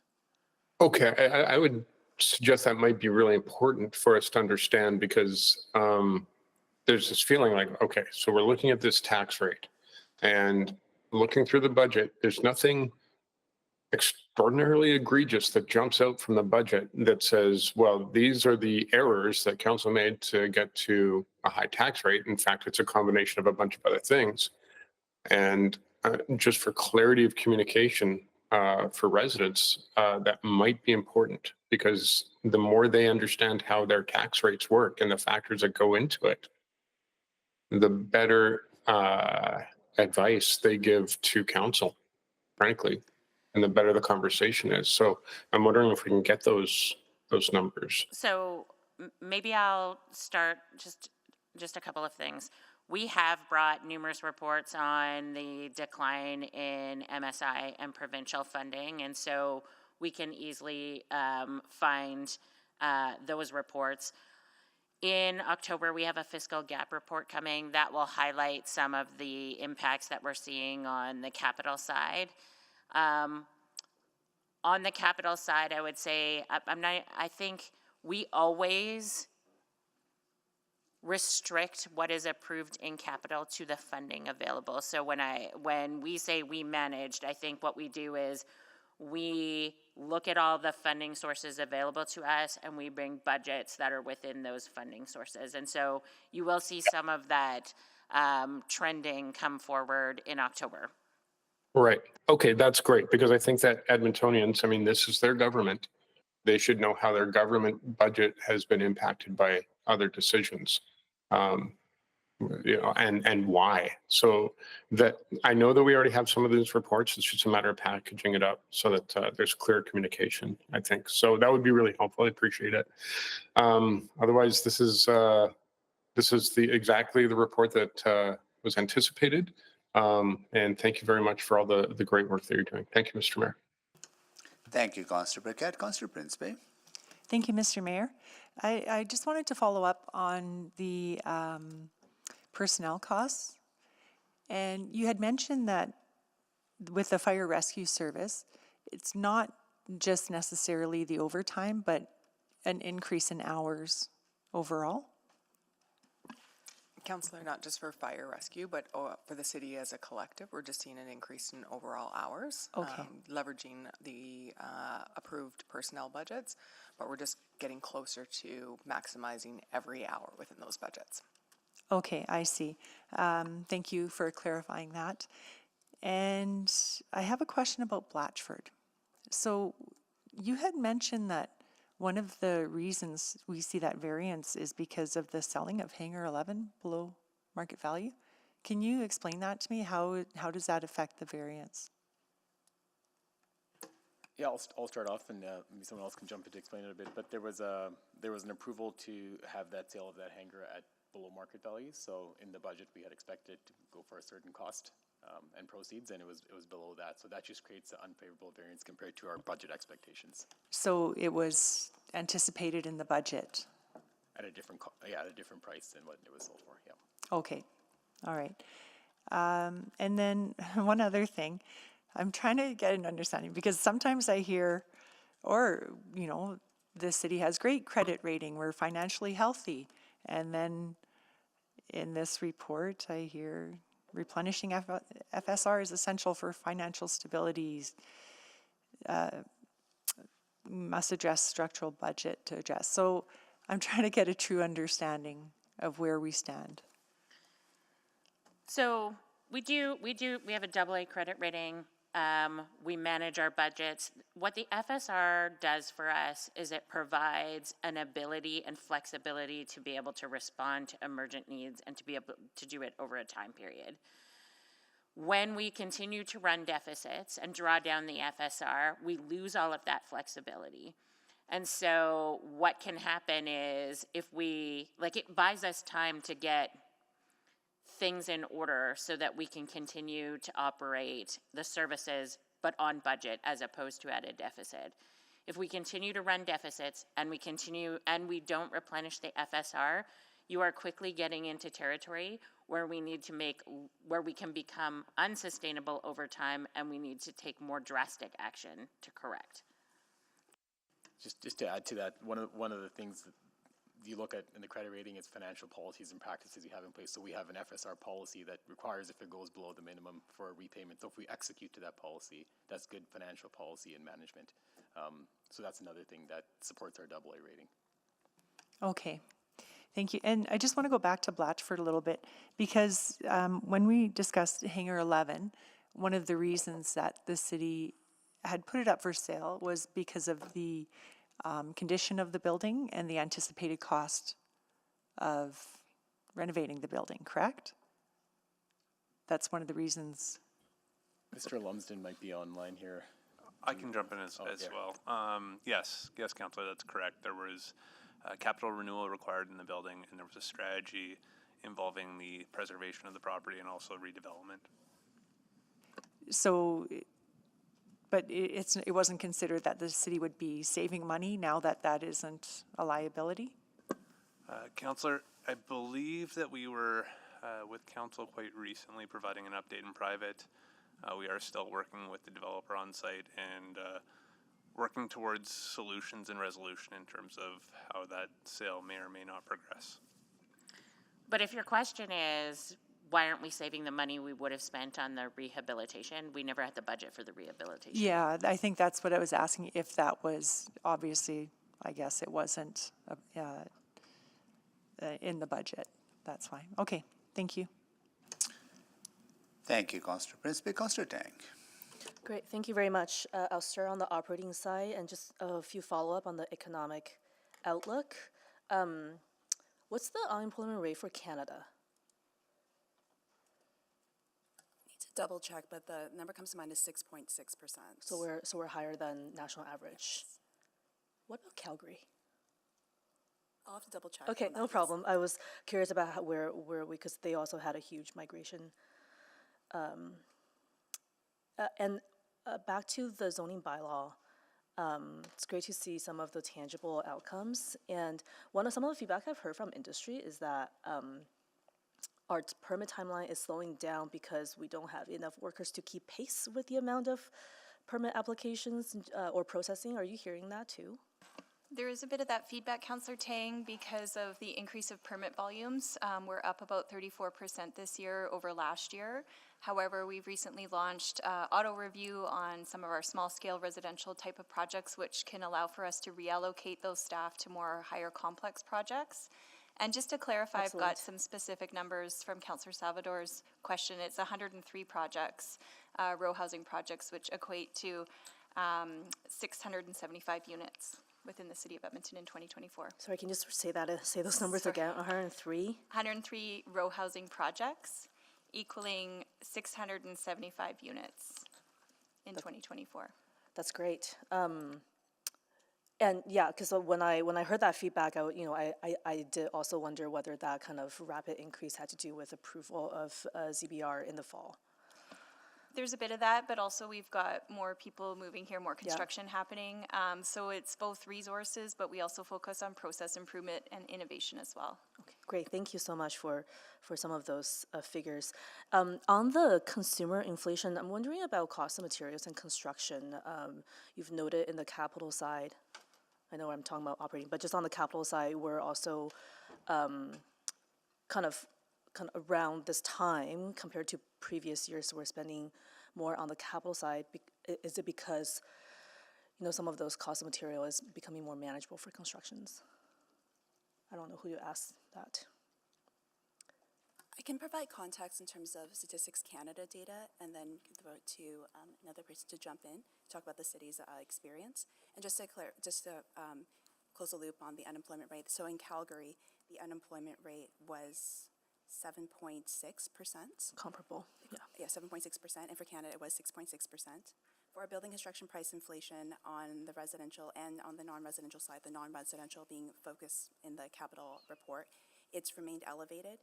In the second quarter of this year for the Edmonton CMA, the division composite construction price inflation for non-residential structures was at 4.96%. Okay. The first quarter, it was 4.7%. We've seen a slight moderation towards tail end of 2023, and it's come back up for 2024. Yeah. And on the residential side, it's reversed trend. In the first quarter, it was close to 1%. It was above 3% in the second quarter. I was actually more wondering about kind of city projects and our capital expenditure, but I'll come back to that for the next round. On the operating financial update, I have lots of very specific questions. So I'll see how much I can get through, but the rest I might just follow up offline. The 34.4 million deficit doesn't include collective agreement or arbitration, so we have that to look forward to towards year end, correct? So it includes everything that you've everything. So we've made adjustments to reflect what we believe will be the arbitration. Okay. If something unexpected happens, then we would need to add more funding. Thank you for that. On the personnel cost, are we also seeing a spike in WCB claims?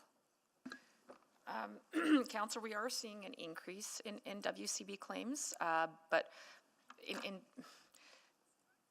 as Catherine mentioned, we're seeing, a fairly an increase in overtime, but a stable number on absenteeism. So, but with all of that said, it's looking at the reasons for absenteeism. We are seeing more on the WCB side. And then especially for the transit operators, is it have to do with I guess I'm just wondering some of the social challenges that we're facing, is that still kind of an ongoing stressor? And maybe Catherine can answer that one? Yes, please. Oh, go ahead. Oh, sorry, Carrie, is it? Yeah, I can jump in.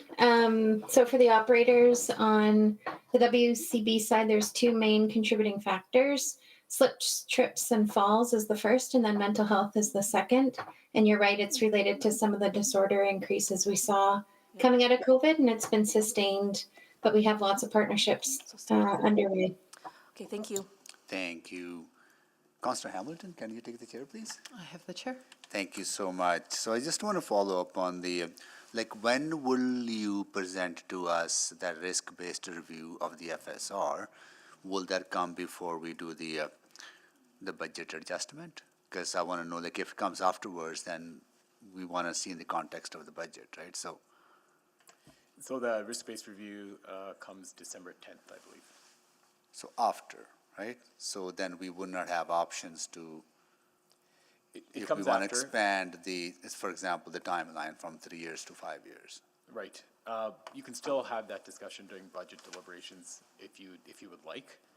You should have a pretty good indication of where we are during the fall budget deliberations, of where you're ending and what the FSR shortfall is. Okay. So if you want to make that decision, you can still make that decision during budget deliberations. Yeah, the deficits that we are running now seems to be permanent because of the structural challenges that we have in the operations, such as inflation, parts cost, fuel cost.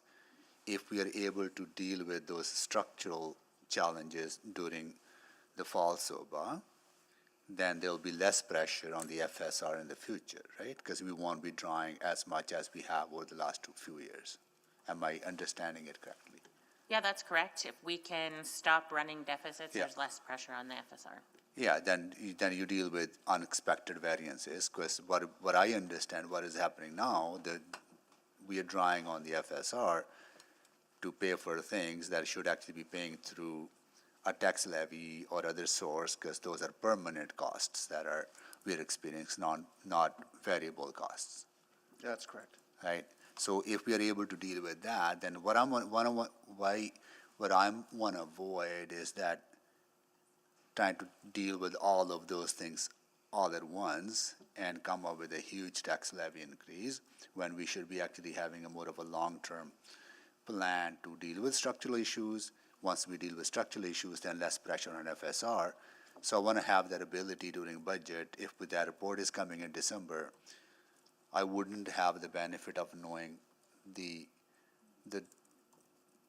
consequences. Like if we were to spread that over 5 years, starting in 2025, not in 2026. That's what I'm doing. That's what I'm trying to understand. Like, how would we know the consequences if we make those decisions? Yeah, so I think the intention is to bring you with budget, we would recommend a budget that would align with your policy. Yeah. And we'll bring you information on risk and we'll do all that. And if you are looking to extend out the time in the policy, then you can give us that direction and we can adjust it for December.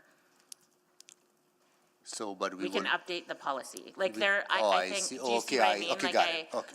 Or we could bring you the policy earlier. Okay. But I don't know that we would be sharing that much different information. Okay. So we can make a decision during budget process, then you will reflect that in the policy, say we go from 3 years to 5 years. That's correct. Got it. And you'll want to be able to see all aspects of budget in order to be able to understand how much risk you want to take on in making a decision like that. Got it. On the debts, if I read this correctly, the slide that is part of the presentation, you said about $900 million, or $800 million of debt room is available for this budget cycle, which is 2022 to 2026, right?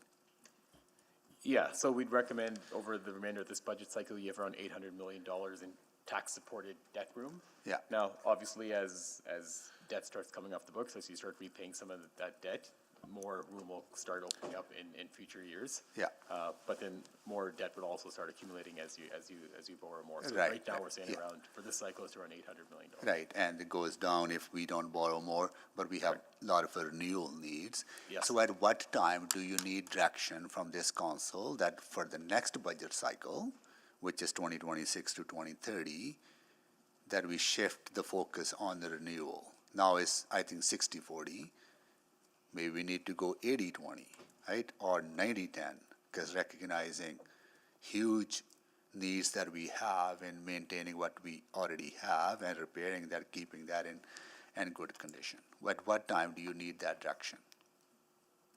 So it's firm, because there'll be changes, right, in about a year now. But I think it's a responsible approach to take is to give you direction that you focus on renewal, not on outgrowth.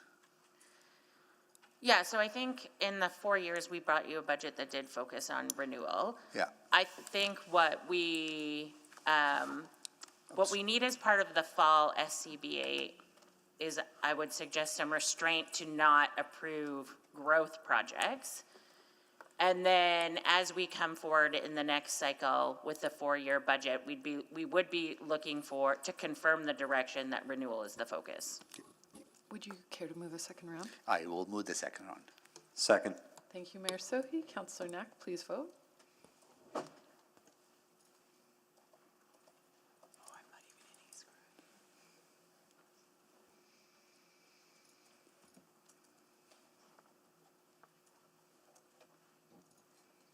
Yes. Thanks, Councillor Rice. Yes. Thanks, Councillor. I'm a yes. Thanks, Councillor Reid. Just waiting for one more. Yes.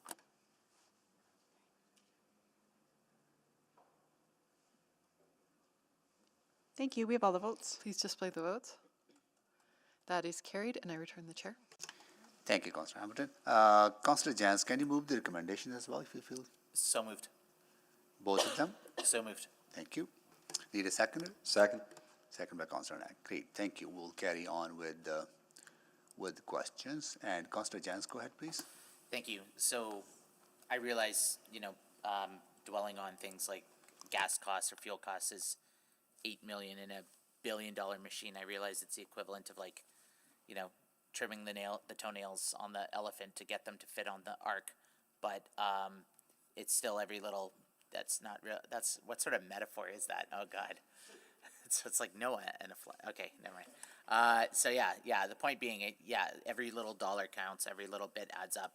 I'm wondering have there been other controls implemented on travel, on hiring freezes, on, yes, I know this is for the next budget, but what are we doing right now with 4 months of runway to mitigate as much as possible to build up reserve to anything else? Are there any grants that haven't been subscribed or given out yet that could be put on hold or anything else?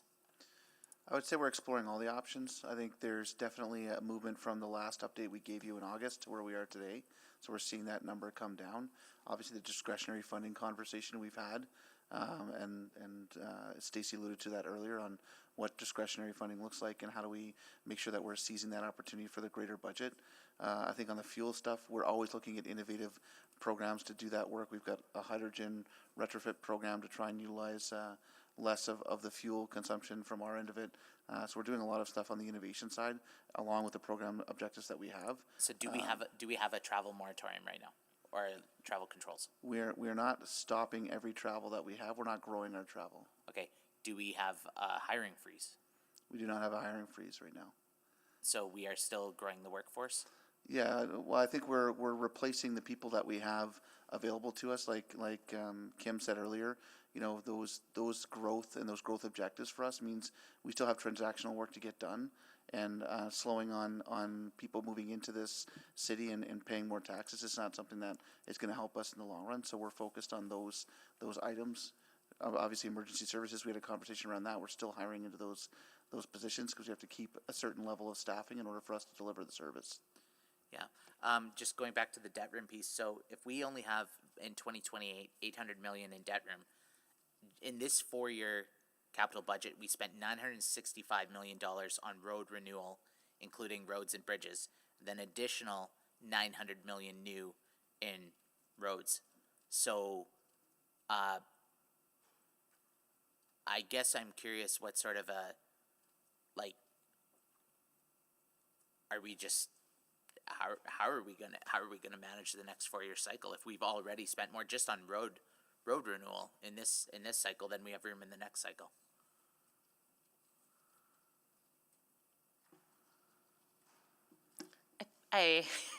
So am I reading that correct? It's not just $800 million for 2028.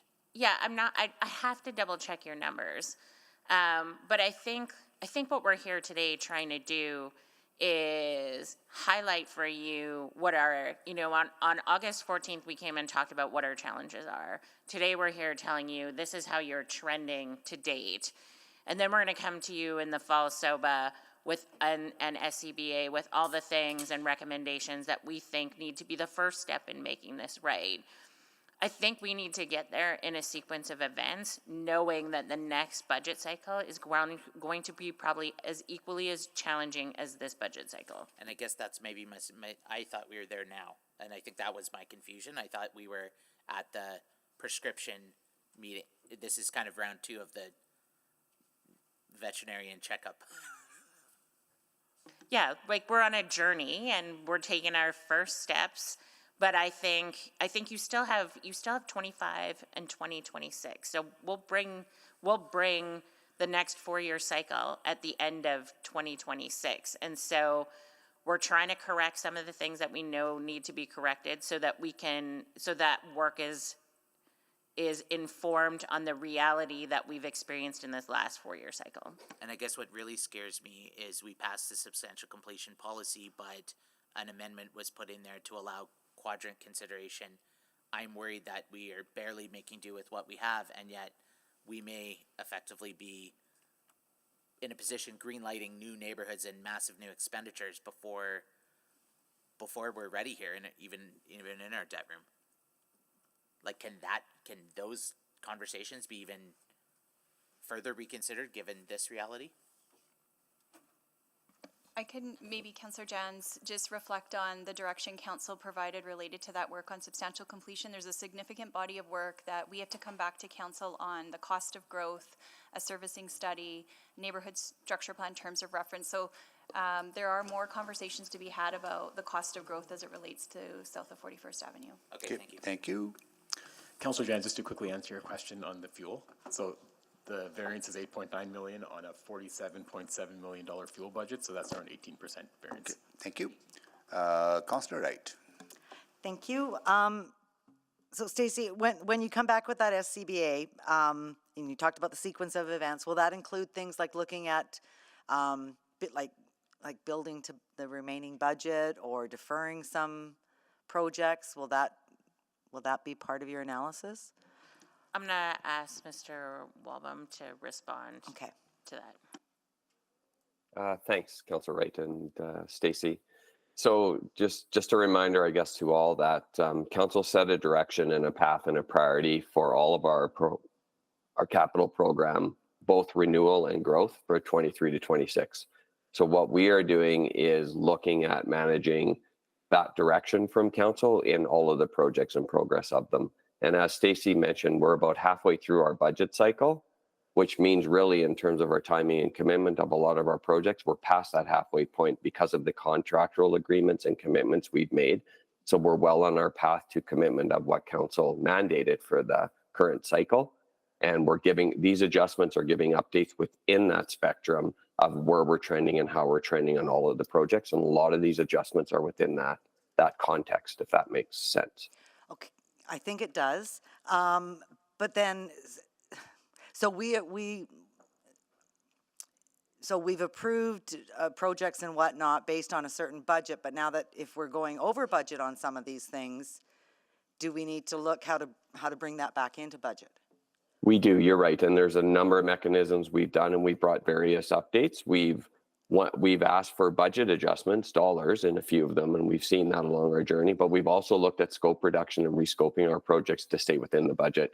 So as guided by council in these budget adjustments, we've brought both of those forward and asked for council guidance and or direction and approval, depending on the project. Okay, and some of the delays in that can also then create additional risk for costs overruns, is right? I mean, if we're looking at what we faced already with inflation and supply chain issues.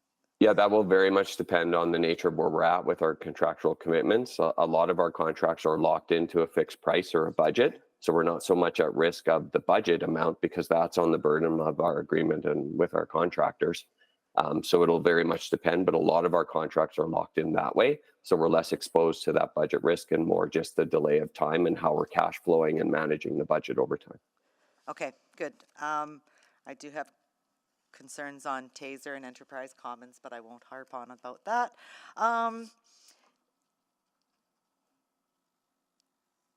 Oh, and I'm just wondering, is anybody on from fire services? Just as far as my earlier question about vacancies and what we're doing there? Chief Lazenby is online. Oh, thank you. Yeah, good morning, Councillor. Could you repeat the question, please? I wasn't online a little bit earlier. Okay, yeah, my question was sort of around like the overtime costs that, you know, having to cover for vacancies and that, and I'm just wondering what the services approach is of how to cover not only the vacancies, I guess, but the attrition of other officers or other firefighters.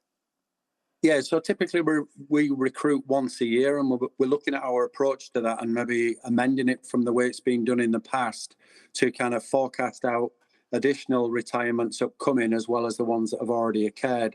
And also looking at how we can utilise or hire for people in long-term disability positions. Typically, that was an approach that was taken and factored into the number of people that we hired. So we will see kind of larger hirings in the future to try and bring people in order to, you know, offset some of the overtime. Okay. Okay, I think that's all I have then. Thank you very much. Thank you. Councillor Salvador. Yeah, thank you. Just a few remaining questions. Maybe just a really quick one on Taser. So can you just remind me what the gap would be if we were to fill that based on the new policy changes that are coming forward from the province? I could probably touch on the policy change right now from the GOA level is still pretty high level. So what we're expecting is more specifics in December. So we don't want to go too far in terms of like the financial analysis until we get a full understanding of what exactly those changes are needed. How do we have to roll this out and the timelines associated with that. So as of right now, no change to the program that we're delivering or the safety aspects as a benefit of automated enforcement. But we're expecting to get that clarity in December, which we'll communicate as soon as we have more details. Okay, great. Thank you for that. And then just going back to, I think a question was asked earlier around overall trends that we're seeing on the operating side. I guess one thing that stood out to me is that we are seeing increased pressures related to vandalism, cleaning requests, security requirements, and I guess that, again, to me is consistent with the rising operational costs we're seeing associated with social challenges in our communities. And I'm wondering what is our approach to budgeting for those types of potentially escalating costs? Because I can't see those trends reversing in a big way and anytime soon unless we see some action from other orders of government. So yeah, how do we operate in that type of somewhat precarious and uncertain environment?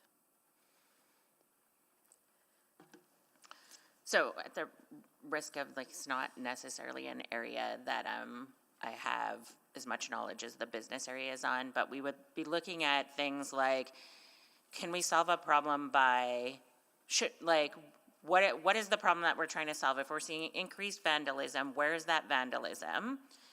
Is it vandalism that we must respond to, and how must we respond to it? So if something is broken and needs to be fixed so that something can operate, we obviously have to fix that. But we can probably take different decisions on different standards. If someone graffitied something and it takes us 5 days to get to it versus 3 days to get to it, those are things that we might have some flexibility within our budget. But this exercise that we're going through is designed to get at all of that so that we can make those decisions and bring forward solutions as part of the budget. Okay, I guess the thing that I'm struggling with is our solutions, and this is a larger conversation, our solutions are symptom management, right? In many of those cases that are often higher cost than actually implementing structural ones. Yeah, correct. And I would say, though, that you could extend that to something much larger than vandalism into many of, like, into the affordable housing space, Totally. into all of the other spaces that I would argue you're trying to have an impact, but you don't have the tools to do so, the financial tools to do so. And we're keeping a tally of those types of costs I believe so. Yes, we are. that are associated with downloading? Yes. Great. Where can we get that tally? What is the best place to get that number? We could probably provide a memo to council. I think we've done that before, so. Yeah, I would appreciate an updated one if possible. So maybe I would, let us bring the fiscal gaps report, because it'll have some of Right. that information in it, but it might not have all of it. And then after that point in time, if we're missing information that you'd like, or you want some more detail, we can do it then. Excellent. Okay, looking forward to that report. Thank you so much. Thank you, Councillor Salvador. Councillor Stevenson. Thank you. I noted the increase in industrial building permits in the financial forecast. Are we anticipating some assessment growth or some healthy assessment growth? Do we have any forecasts on that at this point? I'm always leery to speak about the forecast a little bit too early, but it's looking like there's potentially some room that growth will be higher than we anticipated. We're just not sure the magnitude of that. Yeah. Well, and another question I had is, are those realized within the year, or do we wait? The new assessed values, we would start collecting the new taxes within the year, or does that not kick in until January 1st? So I think there's a both here. So sometimes we can experience assessment growth higher than we predicted in year, but what I'm talking about where it's looking like growth might be higher than we had budgeted, that would be a 2025. Okay, great, thank you. Did we have anyone from EPS here this morning? I believe I saw Rob Davidson online at one point. Oh, there we are. Yes, I'm here. Hi, Rob. Thanks very much for joining us. I just wanted to touch on looking at the salary budget. So we're $20 million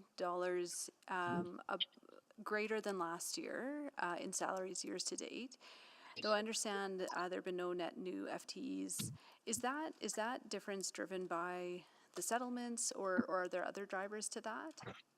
It'd be a combination of many things. The settlements is the biggest for sure, but we did receive a significant increase in a grant from the province for 50 new police officers. That would be reflected in there. But the biggest change will be collective bargaining, as you mentioned. Okay, and so for that grant, those 50 new officers, have those positions been hired? We're in the process of recruiting to them. That will take some time to get the recruits in line. We have redirected resources to doing some of that work, but that takes away other opportunities for work as well. But we are well underway with trying to recruit all 50 over the course of this year and into 2025. Okay, and so then I guess I'm unclear why there isn't a greater variance then between the budgeted amounts, the spent amount, and of the grant that was received for the 50 new police officer, approximately half of that was for the infrastructure that supports them, the vehicles, the radios, body-worn video, a small portion of that, and some recruiting costs to actually hire the people. Okay, great. Thank you very much for that clarity. I appreciate you being here this morning. Toggling quickly to capital in my last 2 minutes. So we seem to be a bit behind in spending in terms of in year, we're less than half. And within the budget cycle, we're at 19% versus 24% in the last budget cycle. Maybe a quick reflection on why, and then just wondering if that impacts our debt repayment costs. So I'll speak to the spend, the 19.8 Council Stevenson versus the 24. So it's the actual dollars spent are more significant over the period. It's just that I guess getting into math, the denominator is a bit bigger. So we have a lot of capital projects, more capital projects this cycle. So yeah. Okay, that's very helpful. And then, okay, so then we're not borrowing less then?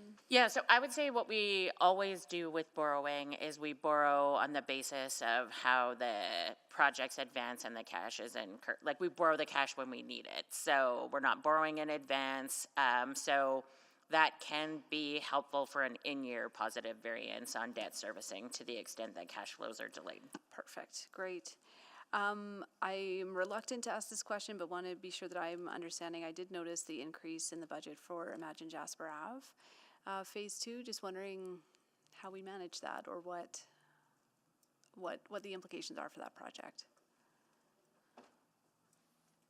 Yeah, so I can start with an answer on that, Councillor. And I think last time we were here, we did a budget adjustment to that just based on the costing for the full scope. And Stacey just mentioned some of that cash flow and that assumed debt repayment, and there was a bit of room there where that's the source we adjusted the budget to it, and it was to maintain the scope of Imagine Jasper Avenue, remembering that there's multiple sources, including other levels of government. So Yeah.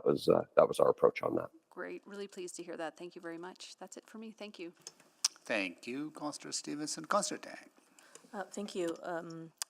Just following up on Councillor Salvador's question around like the vandalism stuff. I know, Stacey, you spoke to the service level, but I'm just wondering, like, I'm assuming internally we're having conversations around more cost-effective material replacement, like plastic coverings of glass and the funicular, like all these glass panels. What about metal panel?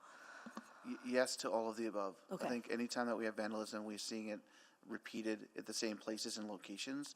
We're looking for other alternatives. Sometimes that's deletion of the item itself, and sometimes it's replacing with different materials. Okay, I'm glad to hear that those conversations are happening, and I know we're gonna get more updates on the taser. I'm actually hugely concerned about that. Because I am wondering what the safe mobility program will look like in future years. Was the city engaged in the policy change? I'll start by saying the Taser Reserve right now until the end of 2026 does have tax levy propping that up. So all of the revenue coming in from automated enforcement, after half goes to the GOA, the other half is fully dedicated towards safety programs. It's definitely on top of our mind. We feel like there are changes, depending on the details of it, that we'll find out in December what the impact will be. But we feel like we'll still be able to deliver on the core program, the safety programs. But again, a lot of the details depend on. And so to answer your question on engagement, there was a session where we were able to provide input. Great. Question on the National Urban Park. So I noticed that there's still 300,000, but that project it's on pause, or like what are we gonna save that funding for? The work is not is just been slowed. I would describe it in that way. While we wait to hear more from the government of Alberta on requirements there. We were looking as well to bring an update to council at the next intergovernmental update. But that funding is from the federal government, right? Like we can't just like repurpose. Okay. And then on the wildfire support recovery, can you just remind me for the Wood Buffalo, that was from?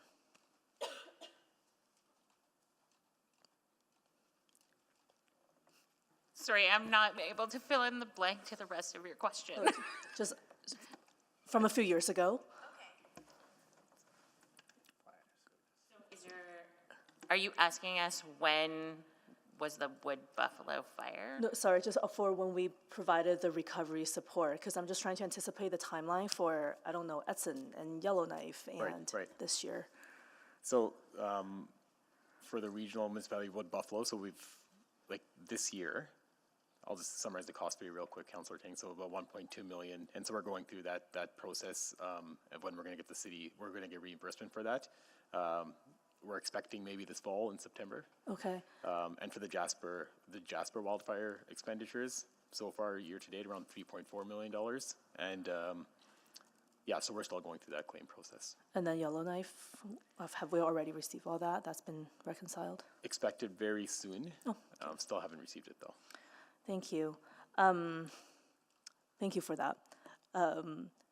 And then just, I know Councillor Wright didn't want to get into some of the ones.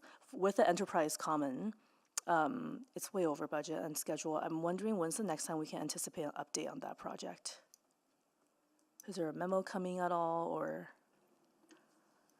We're working through what an update would look like and trying to determine what the appropriate time is. If I were to bring you an update, there are some questions that we wouldn't be able to answer, so we're trying to get some resolution on those before we bring an update. And then I think DCM Waba mentioned earlier that, when we adjust for over budget or over schedule, we can reduce scope and whatnot for this project. What kind of measures are you doing to bring things in a bit? I mean, those are all necessary transformation stuff, right? Yeah, so a lot of it is necessary transformation stuff as we move out of old and out of date and no longer supported systems to new systems. As we go through this, though, we're definitely looking at what do we have to do, what must we do now versus whether there are things that can be done post-go live or enhancements that can be done in a later period. So we are focusing on that through all of our work on the project. But there are some real technical challenges that we continue to work through. Okay, thank you. Thank you, Councillor Rice. Thank you.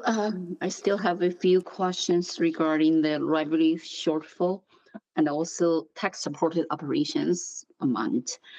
On August 14, and we had structure budget variances was $88 million. And right now, from today's information, for the tax-supported operations, the variances is about 34 Avenue. So where's the rest of this structure budget variances cover? And is for the capital, for the other type of things? Can you tell me the rest of $54 million? Where's that $54 million in the structure budget variances?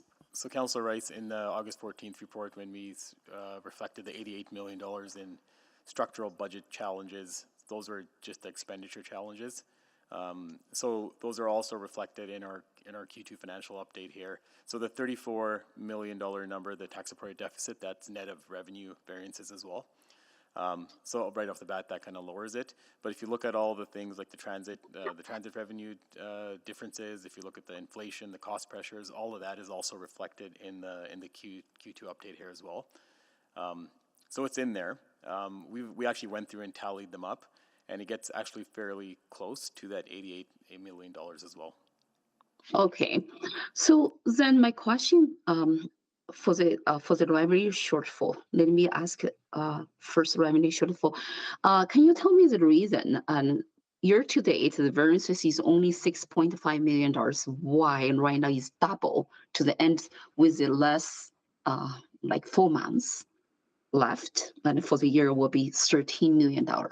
What's the reason and increase so much? So that's just timing. So as of June 30th, we are $6.5 million behind budget.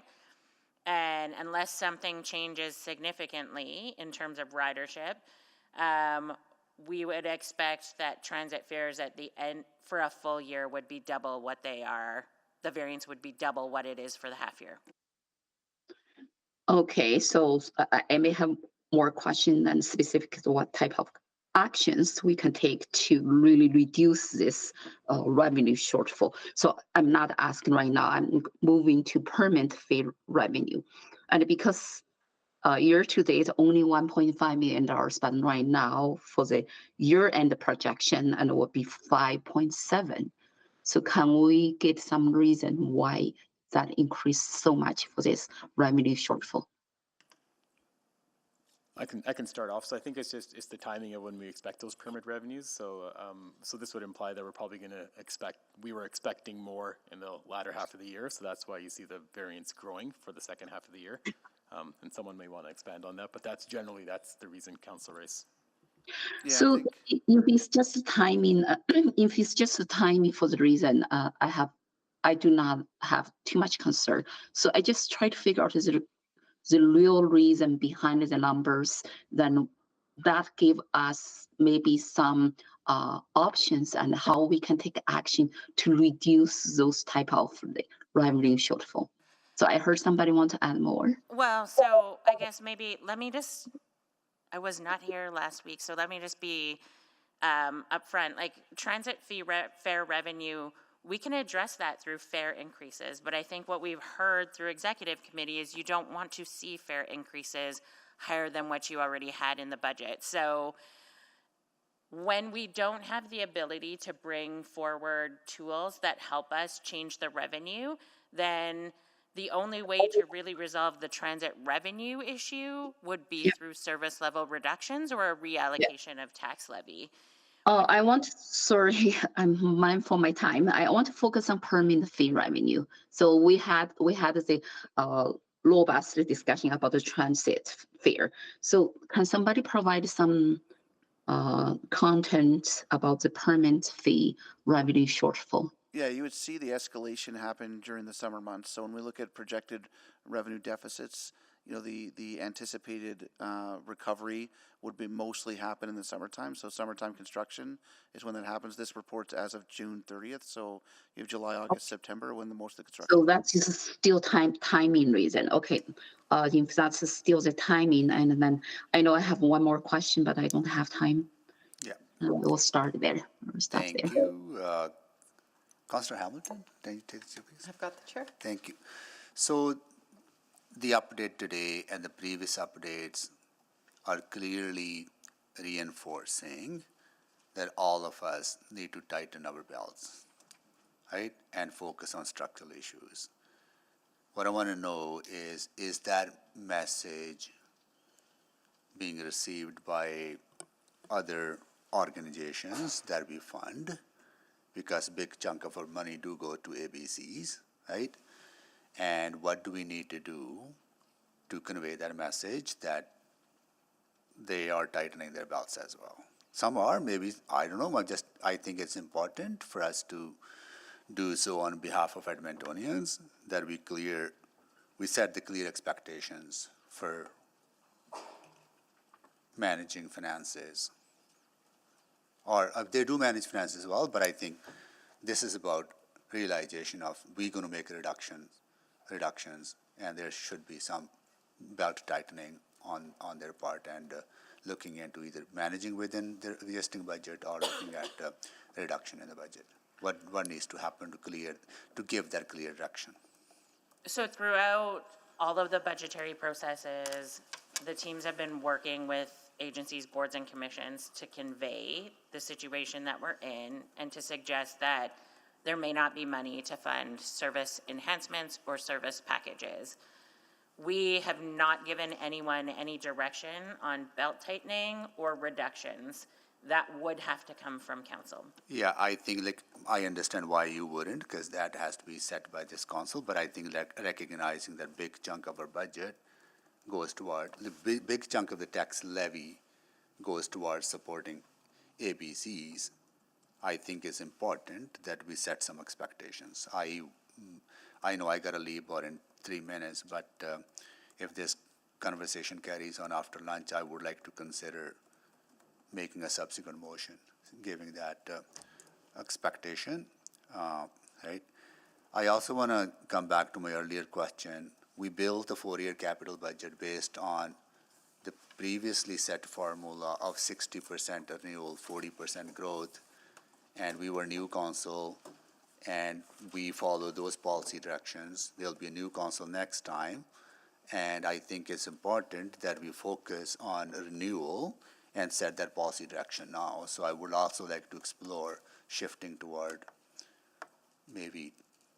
would like to have some conversation, maybe through a subsequent motion as well, around what needs to happen to shift that growth renewal ratio to maybe 70-30 or 80-20. Any thoughts?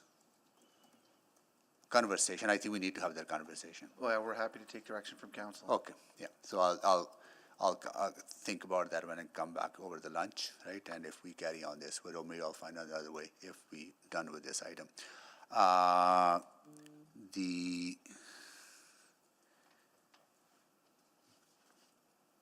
Those are the questions I have, and I'll move the second round. Third round. Oh, third round. So that additional round. I'll move the additional round. Second. Thank you, Mayor Sohi. Councillor Knack, second. Please vote. I'm a yes. I'm yes too. Yes. Yes. Thanks, Councillor Carmel.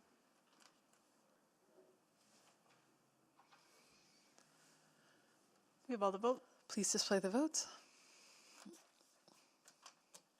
And that is carried, and I just keep the chair. All right.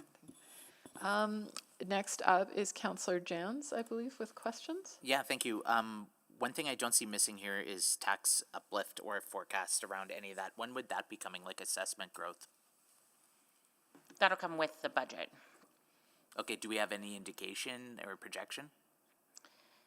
So I'm leery to project Why? on growth. Why? Well, because I don't want to put a number out there if we haven't done the work around what that number is.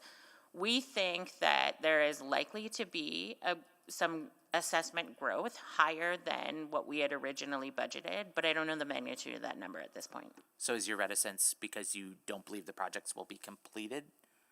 Like the uncertainty of, like, is the uncertainty, of course we don't want to budget for money we don't have. Conservative revenue forecasts are good, I agree with you there. But it's just like, for example, you did that great memo for me about here's the tax uplift of like 6-story apartments. I could picture like 20 of them. So in my head, I'm like, oh, there's 10 mil. Yeah, I would say like the range is wide and we need more time to figure out where we think we'll fall within that range. There's work to be done here and I'm leery to comment before the work's done. Surely we have a rigorous assessment rubric, though, of units coming online, development permits, things like that. Like, we should be. I'm trying to find some silver lining here. I'm trying to find some good news. And I think that there will be good news. I just honestly don't know what number to tell you at the moment because we haven't completed the work. That's fair. I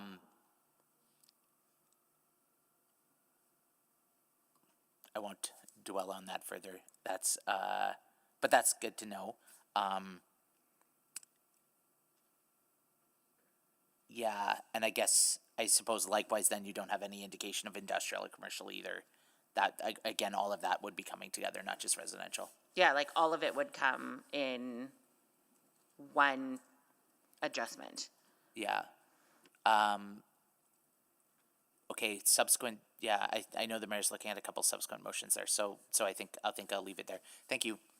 Thank you, Councillor Jans. Councillor Rice. Thank you. So I want to ask the one question regarding the capital. So thank you. It's very good to see the capital project status summary, and there's significant improvements in terms of budgets and compared to 2023, and also most important is a significant improvement is about the schedule improvement compared to 2003. I want to say that. Thank you for that. Good news. And because any schedule delay and will increase the budget and cost more our taxpayer dollars. But one question is about the capital renew budget.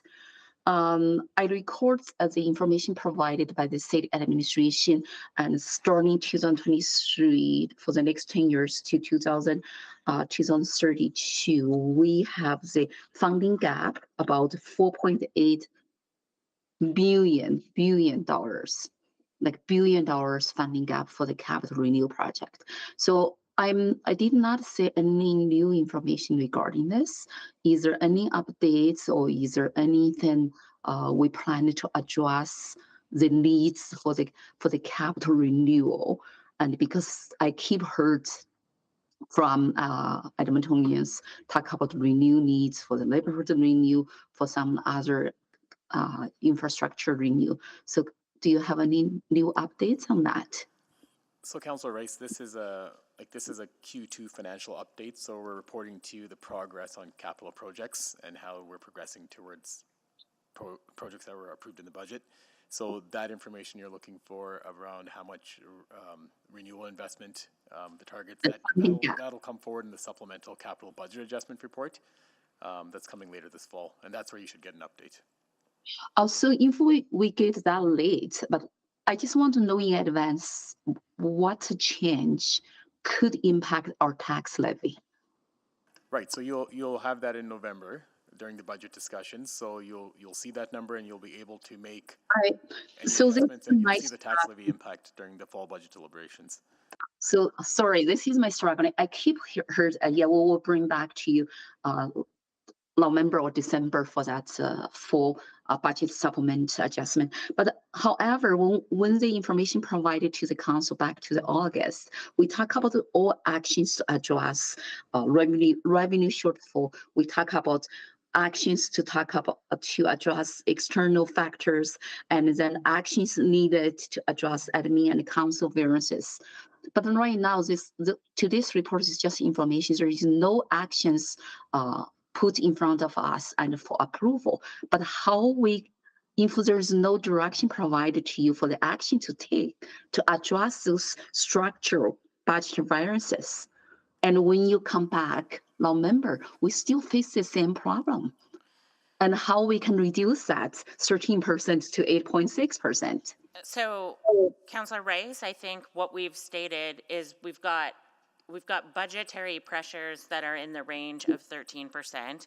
It is not administration's plan to bring you back a budget that has 13% in it. We have signaled to you that we're doing work internally, and you will see the decisions that admin makes in their proposed budget when we bring it back to you. If you don't like the decisions that administration has made, we will be prepared to have a conversation and adjust the budget through amendments, which is the process that you've always followed. So the action right now you are taking since the last time updates and to November, so which is that the big conversation there, the action right now you are taking and is indicated and in that presentation. So I look at all those lists here. So that action is already taken right now. So I just want to confirm that very clearly. So what we brought you were was a summary of the plans, the action plans. And so what we will bring back is, so we'll do the work and we'll bring back our recommendations in a proposed budget adjustment. You shouldn't expect this report to be your decision-making opportunity. This report today is really just telling you where we're at in terms of our budget performance for 2024, not 2025. We use this information to help us understand the decisions that we need to make going forward, but there's no action required here today. Okay, I know that. I just struggling and I did not see the action happening internally right now. I need that clarification, but thank you. Thank you, Councillor Rice. I think that is for questions. Councillor Tang, you want to speak? Yeah, sure. Okay, if anyone else is on to speak, we can start speaking now. Go ahead, Councillor Tang. Great, thank you, Madam Chair. Thank you very much for this report. Quite frankly, I think it matches up to kind of what's expected based on a lot of the other financial reports we've had. I also think it highlights a bit of the efforts internally within staff about ways to cut back and what are some of those alternative solutions to continue expenditure. But if I were to have one takeaway from today's discussion, I think what is sitting on really top of mind for me is two words: provincial downloading.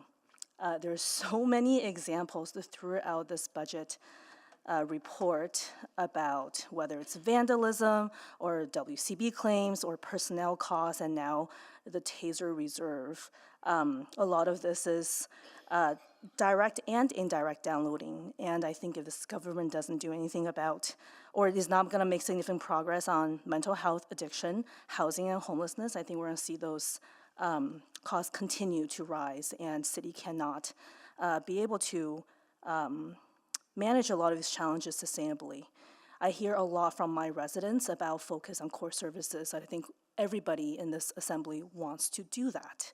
But it's very clear from today's discussion and the report that we can't just focus on core services when a lot of these social challenges are having a huge impact on our ability to deliver them. So I think that's my big takeaway, and I know we've been talking ad nauseum about downloading and our infrastructure deficit and the significant decreased funding over the last decade to municipalities.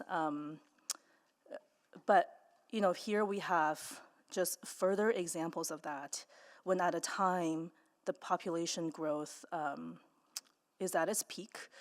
We have more folks coming.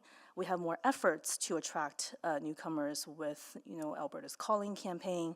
But it won't work unless communities have the resources to accommodate that kind of growth, to welcome new people into our community. And this is a challenge that I think all municipalities are facing, but the big city is bearing the brunt of so much of this. So I think that's all I have to say. I just want to appreciate, the work that our staff does day in, day out, and recognizing that a lot of the factors are really out of our control, and we can only do our best to rein in. But if there is no progress on the bigger issues, that is the jurisdiction of the provincial government, then we will not be able to alleviate some of these burdens that we're seeing. Thank you. Thank you, Councillor Tang. Councillor Jans, do you wish to close? Are you asking me to filibuster so we hit the light?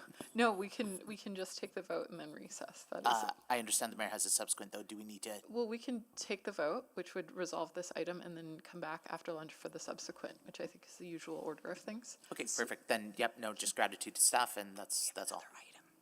So I was just going to ask if you wouldn't mind, since you have a time specific at 1:30, if you would go in camera before lunch and perhaps. Yeah, okay, you then we could do can do both, that, would and be we can, great. and we can deal with the subsequent immediately after our in-camera item. Yep. Okay, so if you have nothing to say, Nothing then to I say. ask Thank you. everyone, please vote.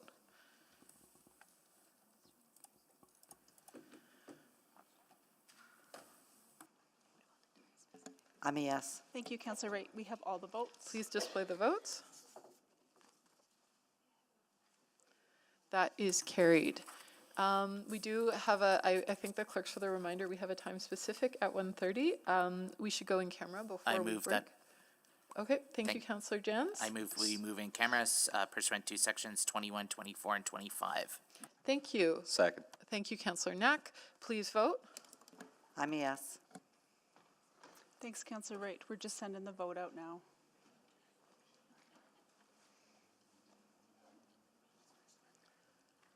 We have all the votes. Please display the votes.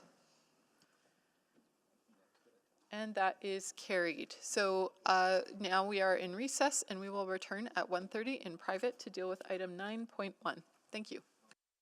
Thank you.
Cristobal.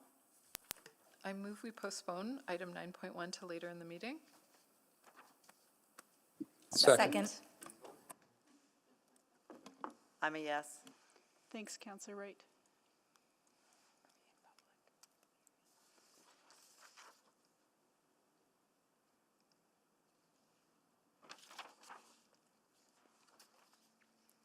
Councillor Jans?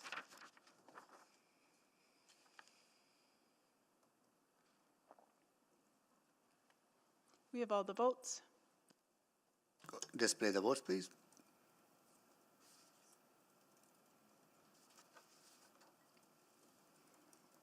We're just refreshing. It's not coming up on the screen. It carried 12 to 1.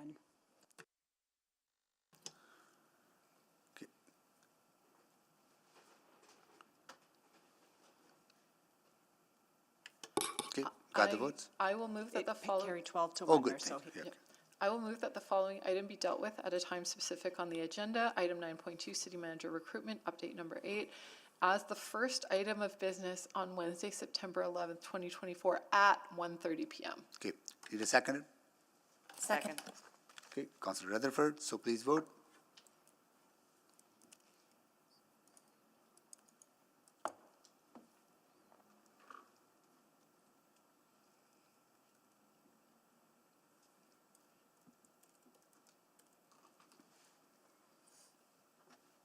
just waiting for one more vote.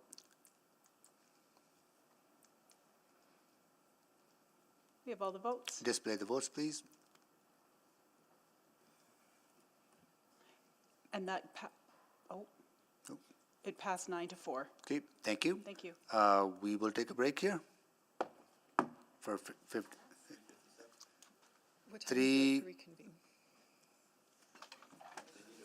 You tell me. We're 10 minutes? Sure. Okay, 10 minutes.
Right, everyone, I would like to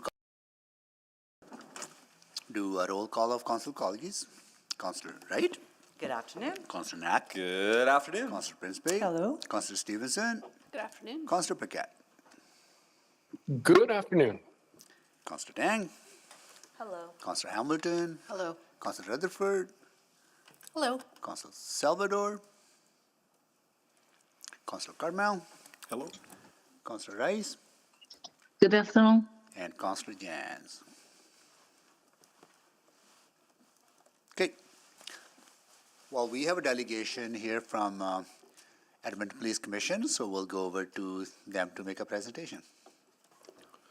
Thank you, Mayor. Good afternoon, everybody. On behalf of the Edmonton Police Commission, I first want to thank you for making time for us on your agenda today so you can hear us. I know you're very, very busy, but please know that the Commission does appreciate you hearing from us on this matter. I'm pleased to speak to you today about an opportunity to improve community representation on our Board of Governors. The Commission is bringing forward this Council report, which asks for a decision on replacing Council members of the Commission with members of the public.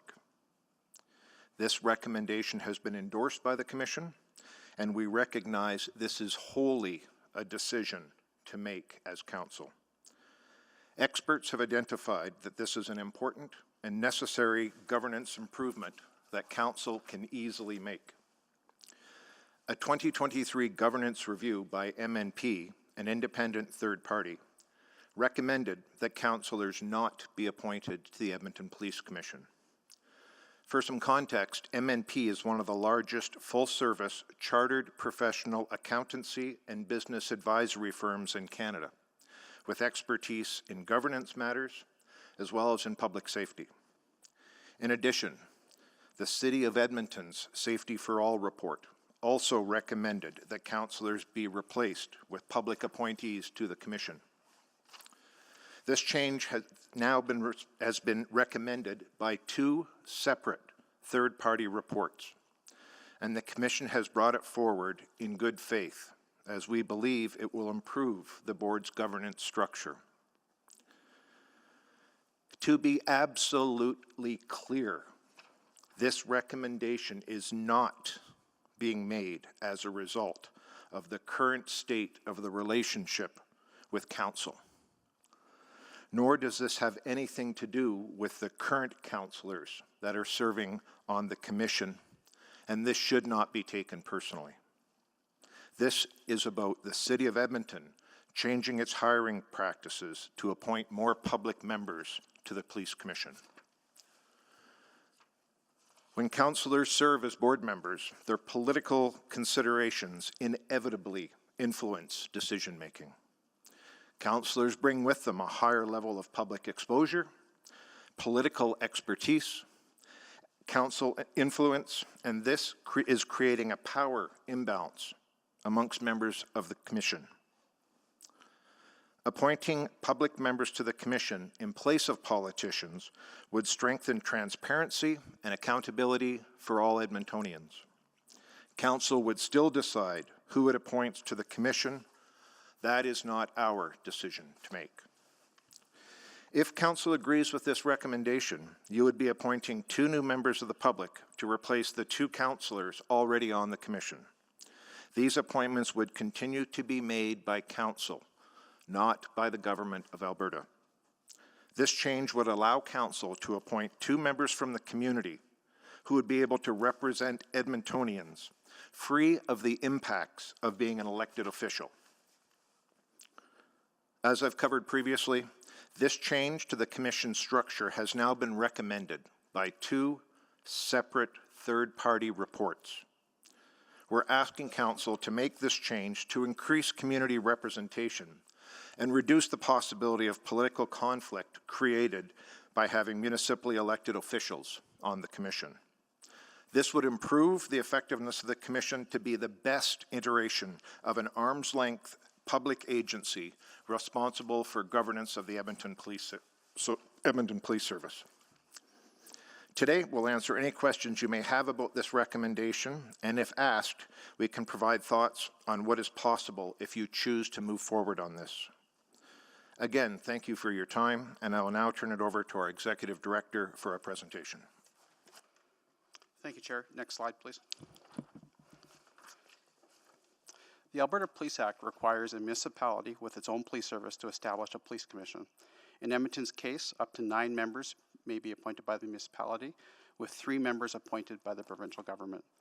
The Act also provides options for Edmonton to appoint up to 2 members of council or employees of the municipality if desired. It should be noted that the Act does not prescribe a particular governance model. Rather, it leaves the design of the governance framework to the parties involved. Additional governance documents, such as policy, procedures, and bylaws, further define the governance structure for the Edmonton Police Commission. The city has enacted a bylaw, Bylaw 14040, the Edmonton Police Commission bylaw, which further clarifies appointments to the commission, which is shown on this slide here. Next slide, please. In 2023, the Edmonton Police Commission undertook a comprehensive governance review as part of good governance best practices and included a review of the Commission's formal structures, current practices, insights from internal engagement, and insights from other jurisdictions. Recommendations, along with associated rationale and implementation considerations, were presented for each topic. This slide shows the recommendation to consider the practice of appointing city councillors as members of the Commission. Next slide, please. In 2020, Council formed the Community Safety and Wellbeing Task Force. This task force presented a report to Council in March of 2021 titled the Safer for All Report as part of their mandate under Council bylaw. As part of the report back to Council, they also brought forward a recommendation to have city councillors replaced with community members with the rationale that at-large community participants aids in the representation of citizens in Edmonton as fully as possible. Next slide, please. In reviewing the composition of other boards and commissions in Canada, it is noted that there are limited learnings from other provinces due to differences in legislation. Quebec, for example, is not directly comparable in both scope and role, as the Montreal police body is made up of all elected officials and has responsibility for fire and other emergency services. All of the other commissions and boards reviewed had elected officials, including the mayor, appointed, with only the number of appointees varying from jurisdiction to jurisdiction based on the size of the board. Next slide, please. If Council wishes to proceed down this recommended path, the Commission feels that they have the current bylaw authority required, and it would be simply a matter of changing the current practice of appointing councillors in favor of public members. The Commission also feels that there are significant touch points throughout the year for Council to remain informed as the Commission and the service present both strategic documents such as the annual report, any new strategic plans, and fiscal reporting such as the year-end financials and spring and fall SOBA and SCPA, sole source procurement reports which are coming forward in October, and a comprehensive budget submission to Council at the start of each of the 4-year budget cycle. We feel we would not lose the connection with the Commission with the replacement of councillor appointees. With that, any questions? I appreciate it. Thank you. Okay, thank you so much for the presentation. Councillor Rutherford, you exempted this item. You want to start? Yeah, sure. And I will start, since we're at council, by moving a motion. Sure. That the report from the Edmonton Police Commission, Report EX-T02666, from September 10th, 11th council meeting be received for information. And then I have an introduction. Go ahead, please. I need a seconder first. Oh, Second. sorry, second first. Yeah, so I appreciate the commission bringing this information forward. However, a decision at this time is not required. And in fact, if I was made to make a decision today, my answer would be no. Nor is it the right time to make this decision. With the current relationship between council and commission, the benefits highlighted in the report include a direct link between the police commission and council with their ability to act as liaisons.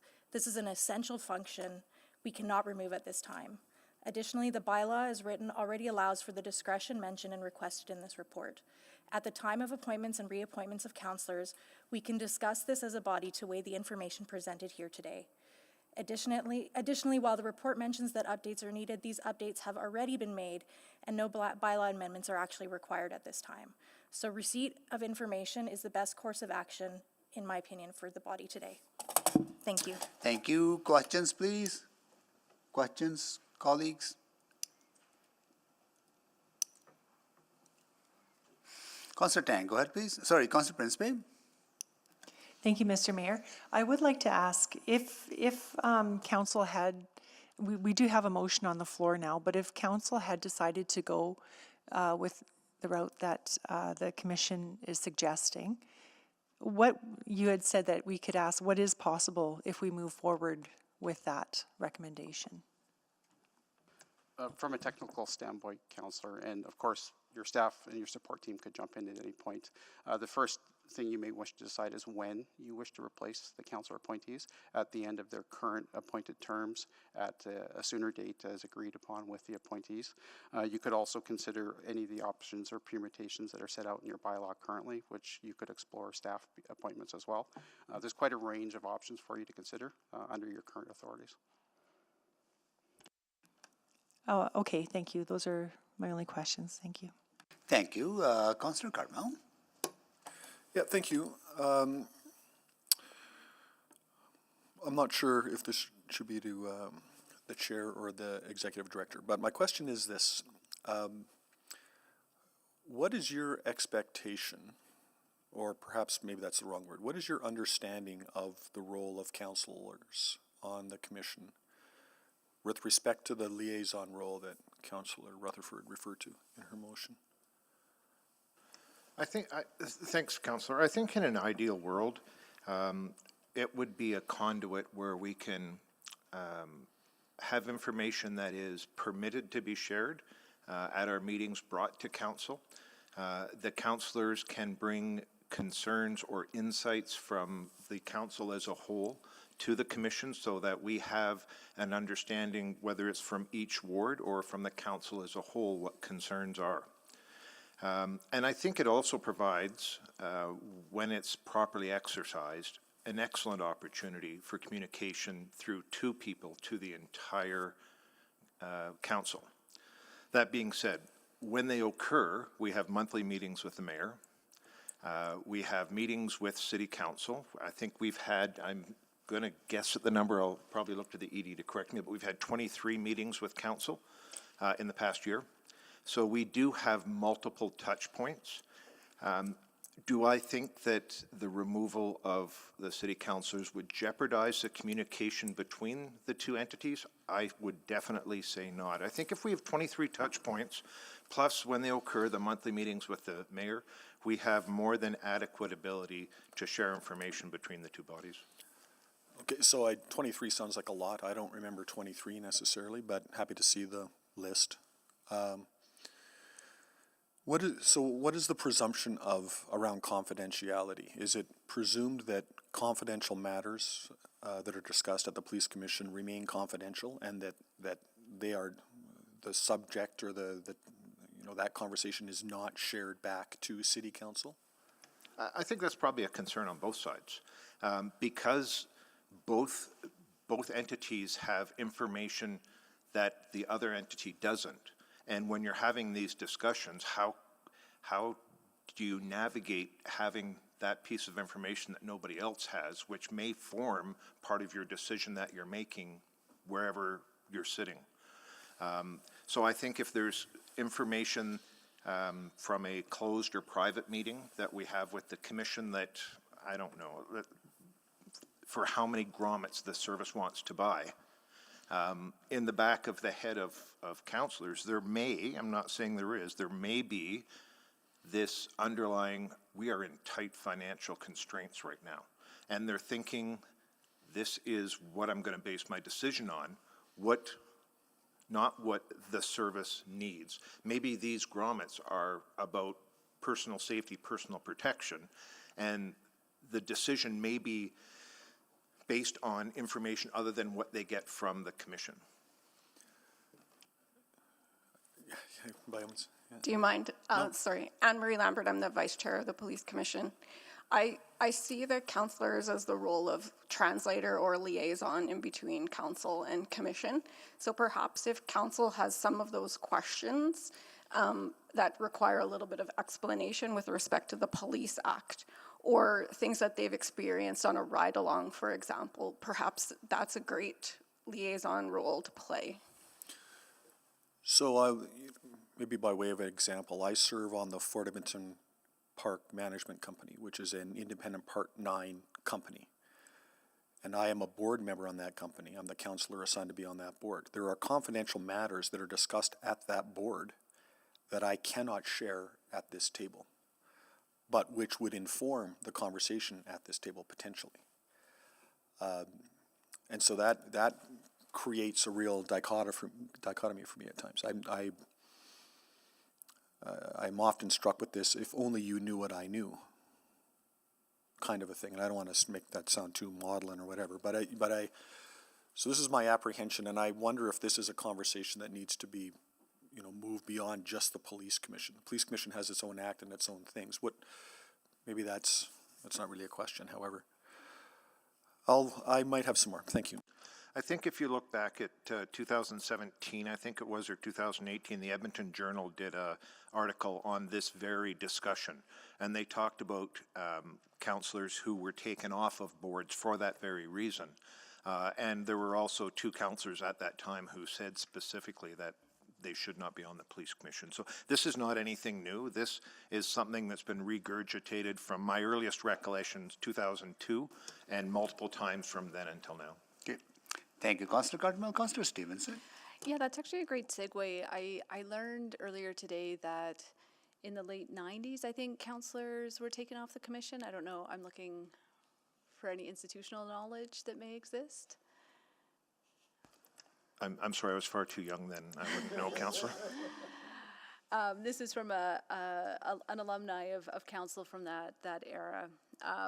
So to your point, something that has been a topic of conversation. We've gone one direction, gone back to the other direction, and I think it speaks to there being pros and cons of both approaches. Something I was really appreciated the jurisdictional scan across Canada, and one thing I was wondering about is if we ever got to any understanding of the philosophy of why elected officials are put on commissions. That seems to be a pretty universal practice, even more so in other jurisdictions in terms of the mayor being the chair of that. Any thoughts or any insights on that? Yeah, I think that's a really reasonable question. I suspect everybody who looked at that slide had some questions. You have to remember that the legislation is different from province to province, and the rules are different from province to province. And that's what makes that makeup different. I can tell you that there are a lot of commissions and boards that are envious of Edmonton, given that we have less political inclusion in our commission. But yeah, there are some that have mayors. There are some that have a police chief on them. I think that this is probably the model, given the legislation and the rules that work in this province. I'm not familiar enough with the legislation in other provinces to make an informed comment, but I would just say that because that legislation and rules are different, that it would differ province to province. Yeah, and I think it's sort of more, what's underlying that? Why would a system be built that way? And it kind of leads to this other question of, why do we see the interests of the two bodies being at odds with each other? So, I take your point about the example of, what the service may need, wearing a commission hat may be different in the context of sort of broader, all city departments in terms of what's needed or the constraints and budgets. But fundamentally, it seems like what we need to be debating and considering is what do Edmontonians need? How do they need to be served? What materials do they need? So, yeah, maybe if you could dig into why those are in conflict with each other. They seem complementary to me. I think there's a possibility for them to be, but I think two really good examples of how difficult things can be is there were 2 councillors that had interviews this past week. Picked up by major news outlets. I will assure you that those voices were heard much louder than any commissioner that would have had an opportunity to do an interview. So that alone plays in to the political influence, the ability to be known, the ability to be the councillor that speaks. And I think when you're speaking with the media, it might be easy for you to switch between hats, but I don't think the mainstream media understands that, and I'm not sure that the public would understand that separation of the two. So when comments are made about the commission, it may not be taken in the intent that the commissioner councillor had intended, because they don't have that understanding. As a councillor, you carry substantially more weight than a retired guy. So I think that's one of the issues for sure. Yeah, and I think that's an interesting question, and I wonder if it's one of form versus content, structure versus players. Because my understanding is that any member of commission, provided they're being clear that they're not speaking on behalf of the commission, is able to speak to media, author op-eds, for example. Those are all opportunities that are available to all commissioners. Exactly. For example, I think if Councillor Lee made a presentation to the media, probably people in his community that he's worked with would listen because he's known in that community.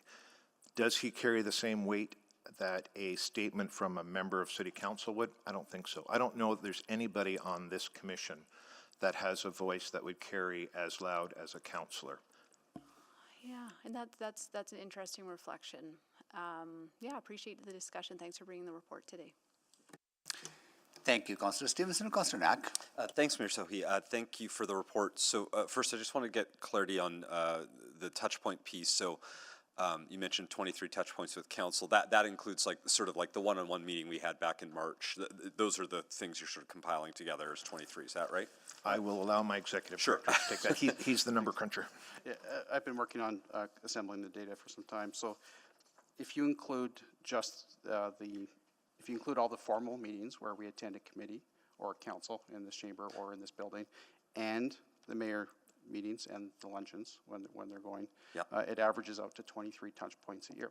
Okay. Yeah. So you're including, so any time, like right now is an example, as well as if there's any sort of individualized meetings with either the mayor or members of council. Yeah. Okay. And outside of the luncheons, if you exclude those, we were here just in this room or this building 23 times in 2022. 14 times in 2023. Fantastic. Okay, that's helpful, just so I had a sense of the numbers there. Maybe just to administration clerks, whoever, just want to get 100% confirmation. So I think I understand Councillor Rutherford's motion, because again, if we wanted to, we could at any point in time. There's no separate bylaw changes that are, like, if we wanted to suddenly change the appointments to that, what is needed? Was there a separate bylaw change? Is that in our current bylaw? I'm drawing a blank. No, so your bylaw is complete, and the council has always had the ability to make its own appointments, up to 2 members of council if you so choose. And just a reminder that there are 2 current appointments that don't yet expire. That's right. Yeah, I was just trying to. So there's no bylaw needed. There's no additional work. It's something that literally, if we wanted to do it tomorrow, we could, or if we wanted to do it 6 months from now, we could. Okay.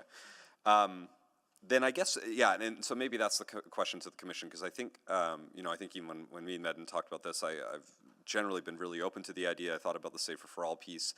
I feel like I still want to get closure on what does a new accountability framework look like? Like, how do we make sure we're sitting down, I appreciate the number of touch points we've had. What's the formalized mechanism that we have to ensure that's happening on a regular basis that then allows me to make sure I'm doing my due diligence, that I can ask my questions? And I'm guessing we probably can't solve it today. I imagine we need to have that, facilitated session. We need to have some of those discussions. And so for me, I'm just wondering, from your perspective, I feel like I want to have some of those conversations to sort of refine that before I would jump to make that switch, just so that I'm feeling comfortable. I mean, I know you're here asking that you want to see that change. Are you eager to see it tomorrow, or are you okay if we waited a little bit so we could sort out some of those details and make it formal? Maybe I'm the only one that feels that way on council, so I don't want to presuppose that either, but that's just sort of where my head's at today. I would be surprised were that not one of your questions, to be honest.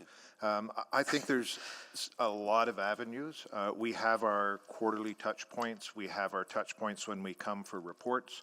We have our meetings with the mayor. And as always, any councillor is welcome to reach out to a commission member. And we'd be happy if the commissioner cannot answer your question, it will go to the executive director who will provide you that.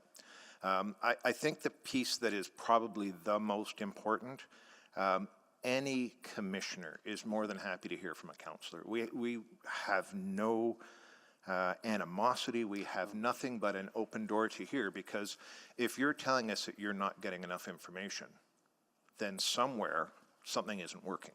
Those quarterly meetings aren't working, the luncheons aren't working, something is not working where you're not getting the information that you feel you need.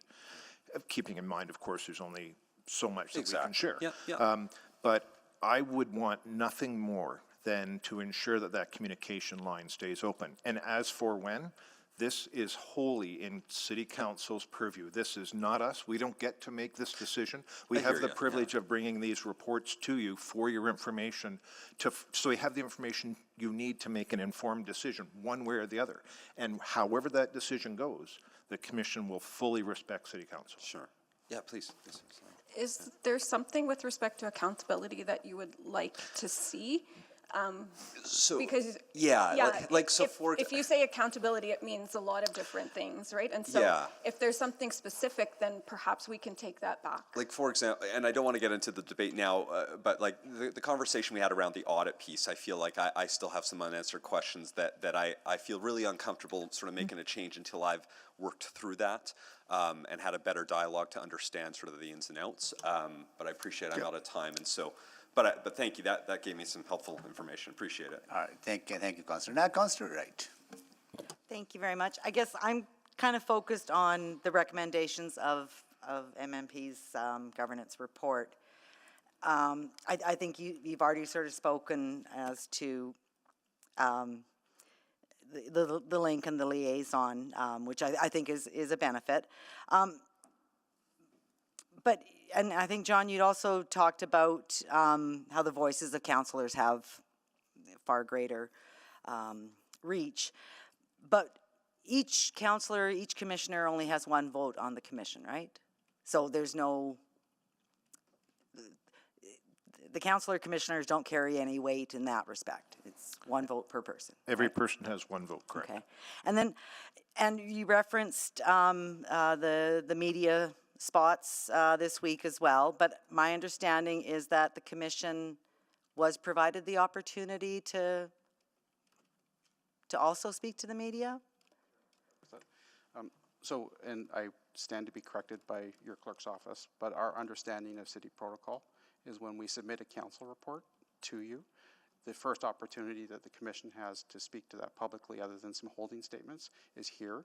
We have been asked before in the past not to do media interviews ahead of council reports or decisions we bring forward here, just as you are the deciders, you are the people who weigh these decisions. So that's been our practice for the 5 years I've been here, which is we wait until the commission has a chance to speak to you here, and then we will do one-on-one interviews with the news if required. We have been advised in the past not to do it ahead of time. Okay, so I guess maybe to the clerk then, is that only applicable to commissions, or like can the news outlets get information from other people that are maybe presenting at council or reading these reports? So I can just speak to what has been the practice. So when I release a report to council, it has been previous direction from administration, and it's a practice I've followed for years, where I wouldn't do a media interview until after council has made a decision.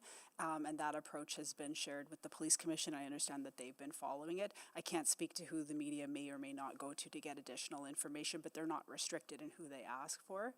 If we were asked for information between a report being released 2 weeks in advance of a meeting, we might answer the factual question in a statement, but it's unlikely that I personally would do an interview at that time. Okay, you as the city clerk, but like are any of the agencies, boards, and commissions restricted from speaking to an item? It's not in policy, but it has been in practice out of deference to the decision makers, and I have shared that with the executive director currently and the ones previous. Yeah, because I mean, I think, okay. Maybe if that is supposed to be the practice, then maybe we should get that into policy. And then, so the next point in here is in regards to the private or in-camera discussions. I think every commissioner signs some kind of code of conduct not to release any of that information. Do you That's have correct. any examples of where that's happened and sort of the I don't outfall of it? I don't believe I made the carpet statement of it has been breached. I think what I said was the information that people gather from closed and private meetings from either entity that they're involved with may serve as part of the decision-making process, and that information may not be the councillor commissioners may have that information where the commissioners do not. So you may have something that only city council knows because it's been a closed meeting. You come to our meeting and then we're talking about something, and in the back of your mind you have what you heard from that closed meeting that you can't share with everybody else, but you have it in your head, and that may help form a decision that you make. Okay, because, I mean, I guess that could affect any commissioner. And in the report, MMP also states that appointees bring a unique lens, all appointees bring a unique lens which may create inherent bias. So, I mean, that could apply to anybody, couldn't it? I think the potential bias that a councillor brings is significantly greater than the bias that a retired member would have, or a head of security would have, or a retired dentist would have. Well, I guess that all depends on, people's past experiences and knowledge and connections to the community that they would have maybe other information. Okay, my time is up. Thank you. Thank you, Councillor Wright. Councillor Tang. Great. Thank you very much for being here and for the presentation and the report. I want to switch gear from that a little bit. Very interesting, but I want to talk about the two third-party research that you've referenced quite a bit.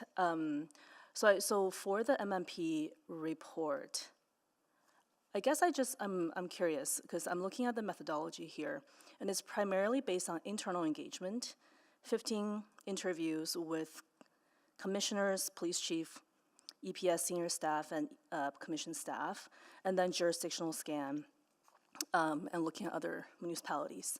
But there was no input from the public, correct? Correct, Councillor. This was an internal governance review that's done by the commission every 4 years. Right. I guess I don't suppose we have MMP here, but I didn't quite see this in the report itself. But, I'm wondering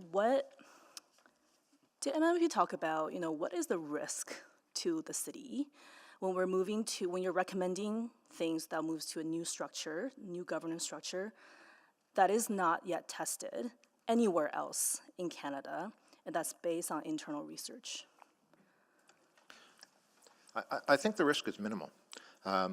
Should City Council decide to move forward, they can move forward as a pilot project. Because there is no change needed to the bylaw, you can trial it for a year and go, you know what, not the best decision in the world, and go backwards. Or you can say, that worked out a little better than we thought. Maybe we'll continue this avenue. So I think the risk is minimal at best because there is no administration involved in changing the way that business is done. Kind of like when at one point councillors were removed and then they were brought back. And we don't have any insights on why they were brought back. I don't even know what year it is. 2000, early 2000s? Okay, it's okay. Do you want to go ahead? With respect to inward-facing governance review versus an outward-facing public review, governance is a very difficult thing to understand, and I think if you asked everybody in this room what you think governance is, you'd probably get one different answer from every single person.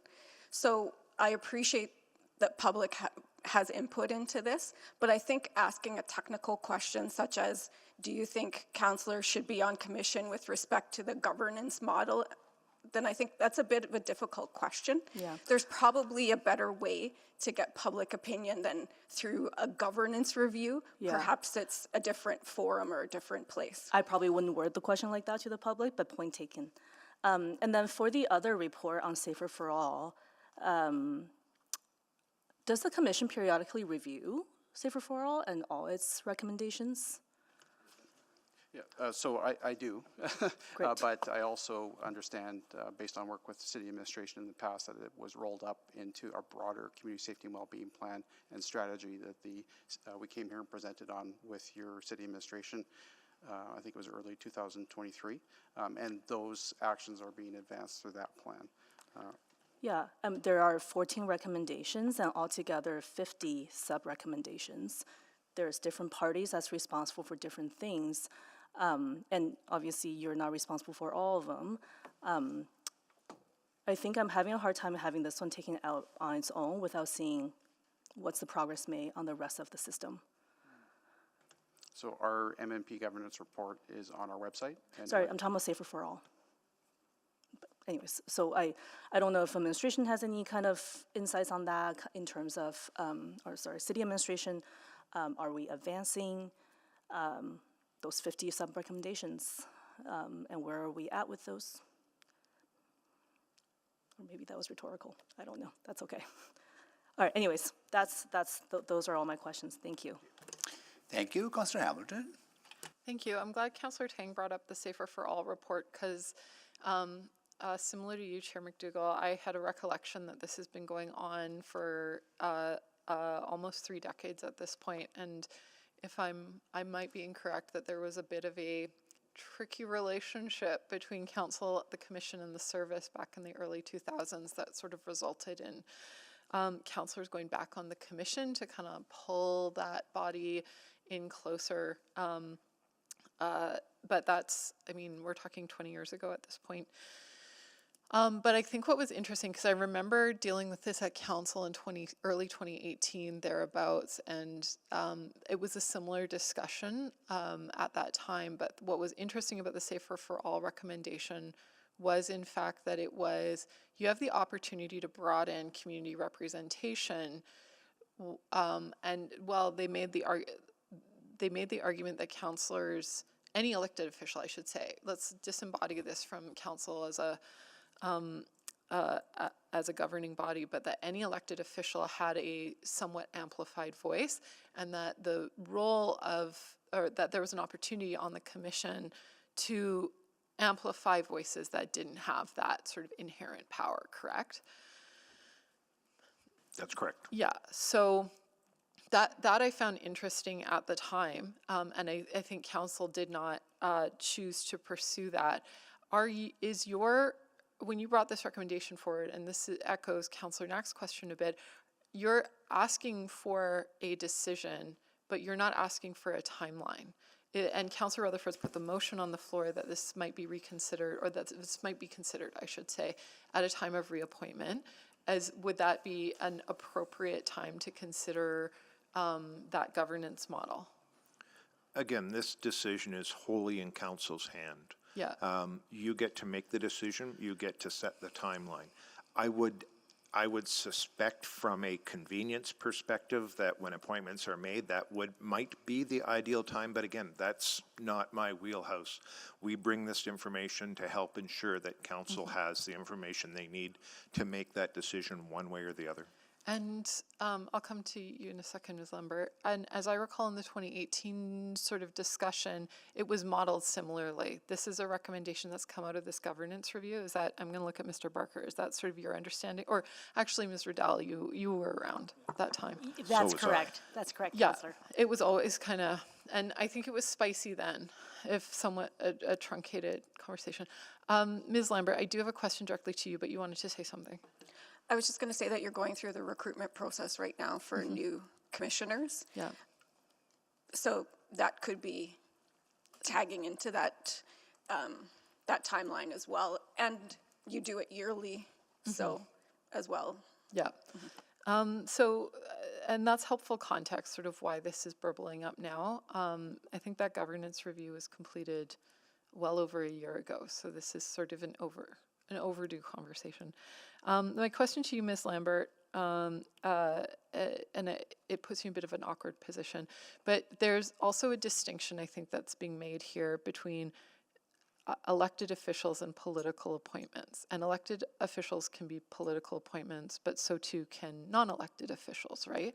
And would you see, because we have provincially appointed representatives on the commission, and we have municipally appointed representatives on the commission, and then municipal elected officials. Do you see those, this is a bit of an awkward question, but do you see those as being sort of inherently different, or do you see municipal, provincial, are you still kind of a political appointee in your nature?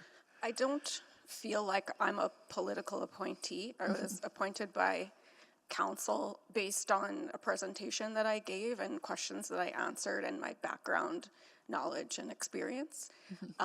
I don't differentiate the provincial appointees from the municipal appointees. I think if you asked anybody on commission presently, they would say that we're all just one group looking to make Edmonton as safe as possible, that we don't differentiate. I don't hold any political affiliations. We don't really talk about political affiliations. It's not really part of our job. Our job is to serve the community and make sure that the police are held accountable and that we're doing the best that we can possibly do. I don't feel beholden to anybody for being appointed. Thank you. Councillor Hamilton, can you take the chair, please? I have the chair. Thank you. So, first of all, thank you so much for being here and for the presentation.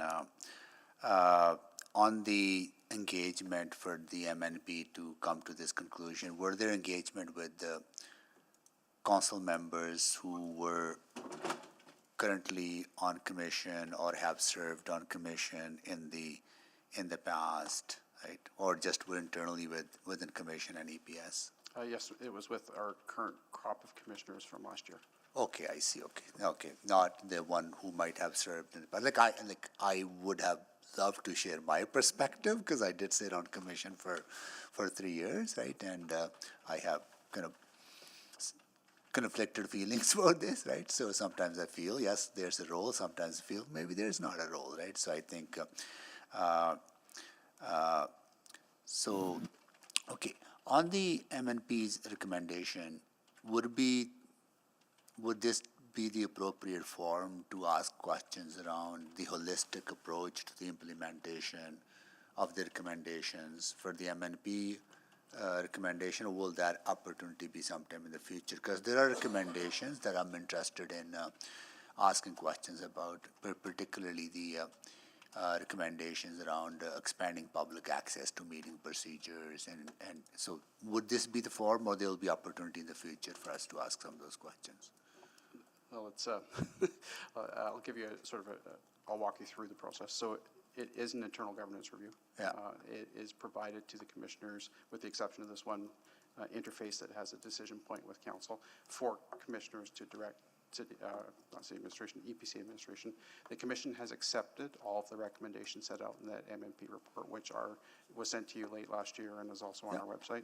We are working through implementing all of the recommendations as a support to our commissioners. So as we start to achieve the easier ones, they've been done.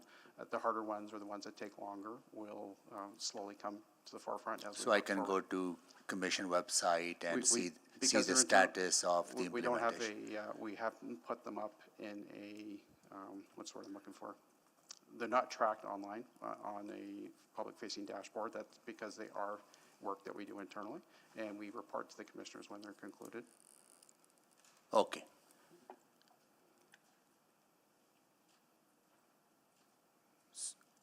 So the internal facing, then that's the reason that they're not being reported publicly, whether they're being implemented or not, right? Yeah, it's an internal governance review process. We are working through them to get them concluded, and they'll get done as we're able to. As I said, we tackled the easier ones earlier, and as time goes on, we're tackling the more complex recommendations in there. Okay, got it. All right, thank you so much. Appreciate that. I will take the chair back. Return the chair. Oh, sorry, I'll move the second round. Oh. Second. Thank you, Mayor Sohi. Councillor Knack, please vote.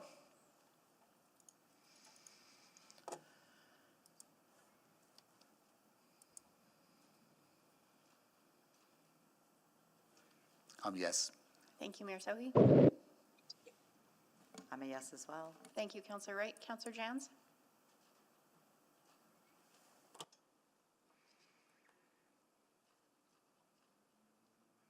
Would you like us to mark Councillor Jam's absent? Councillor Jans? No, I voted yes. I'm here. Okay, I've we been here didn't the we whole didn't time. hear you. There's a bit of delay. Oh. There you go. Thank you. Sorry. We've recorded your vote now. We have all the votes, thank you. Please display the votes. That is carried. And I return the chair to Mayor Sohi. Thank you. Councillor Carmel. Great, thank you. Really just a couple more. The 23 points of interaction, that does not include councillor attendance at commission meetings, correct? That's in it. That's separate from commission meetings. Yes, that's correct. Yeah, okay. Going back to the, I think it's a Safer for All, the Safer for All report. There was a recommendation in there that there would be an opportunity, if councillors were not filling those 2 seats, that there's an opportunity to tap into other communities or cohorts. So the conversation today has suggested that having the councillors present on the commission acts as a conduit, acts as a, an exchange of information, at least some information between the 2 bodies.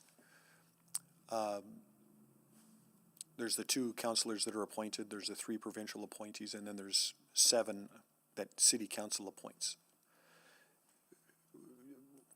Do you see, is there an opportunity that you've identified that is missing, or an opportunity that would be exploited if there was 2 more chairs available? Thanks, Councillor. I think any opportunity to have the citizens of Edmonton heard is worth it. I appreciate the potential of the communication conduit that exists with councillors. And I know they get to hear the word of the people. The majority of the people they hear from are people from their ward. Whereas commissioners, we get to hear from, we are so broadly diverse that we get to hear from different parts of the community, and we get to represent the community as a whole, not just a ward. And I think as time goes on and we see all these social changes that are happening, it would be the perfect opportunity to bring more people into the commission that can speak on behalf of their communities and have their voice heard, versus having 2 councillor commissioners on the board.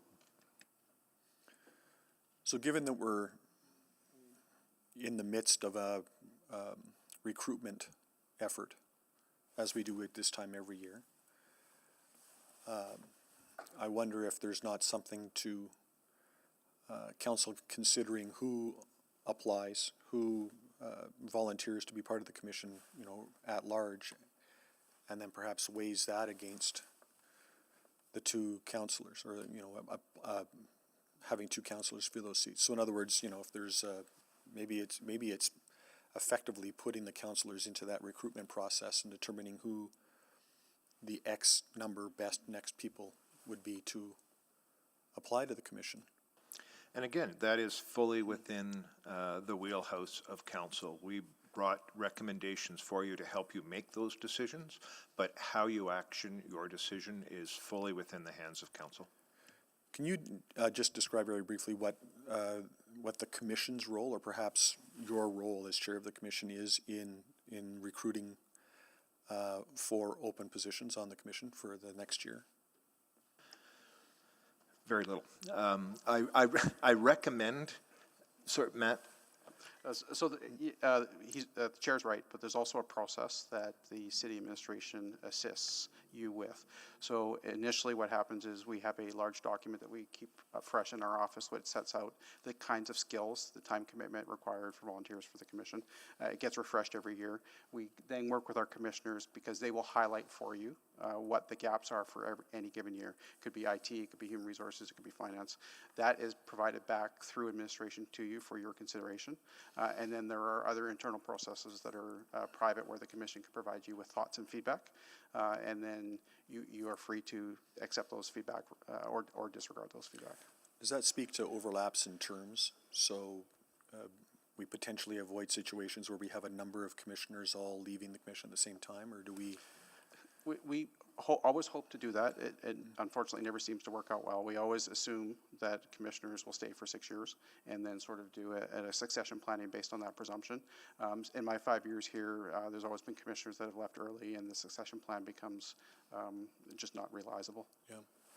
Thank you. Those are my questions. Thank you, Councillor Cardwell. Councillor Rice. Thank you, Mayor Sohi, and thank you for the reports. I just have first question to the city clerk is a procedural question. Because in the report there is recommendation there. If right now and then we are going to vote on this new motion received as information, what does this mean? Does this mean we don't need to vote on the recommendation, or we still need to go back to the recommendations report? Yeah, thank you, Councillor Rice, for the question. So the recommendation included in the report comes from the Police Commission. No motion can be put on the floor unless it is done so by a member of council. Councillor Rutherford has put a motion on the floor to receive for information. If it passes, I would suggest to you that the item is completed. Okay, okay. Thank you for that clarification. And then question to the commission. So if I understand the governance reviews every 4 years, once per 4 years. If this is received the information, you have your own recommendation. What's the implication to you if it's just received the information? So I just want get more sense on, and because the public safety is a hot topic, and for our Edmontonians, we really care about that public safety. So if we just receive the information, is there any like the from governance implication and also from what outcome and we want to achieve based on recommendation you presented in today? So maybe you can put more comments on that. Yeah, I think, Councillor, it's Matt Parker, Executive Director. I think it's in a nutshell that the Commission feels that if this recommendation is advanced now or at some point in the future, that the governance process and structures will be better. There'll be more public involvement. There'll be more public seats at the table. They feel that their governance structures will be improved and strengthened if you choose to move forward with this change. If you don't, that's, as the Chair said, that's entirely a decision to be made by Council. The Commission will continue to deliver the good services and ensure that they're exercising effective and efficient oversight of the police service in the years to come. Okay. I do heard, and then there's independent third parts to provide that recommendation. And then based on the governance review, I also heard my colleague ask questions or any public input on this. So how do you balance right now and the public inputs on we should have the council member continue there or not, or the independent governance review results here?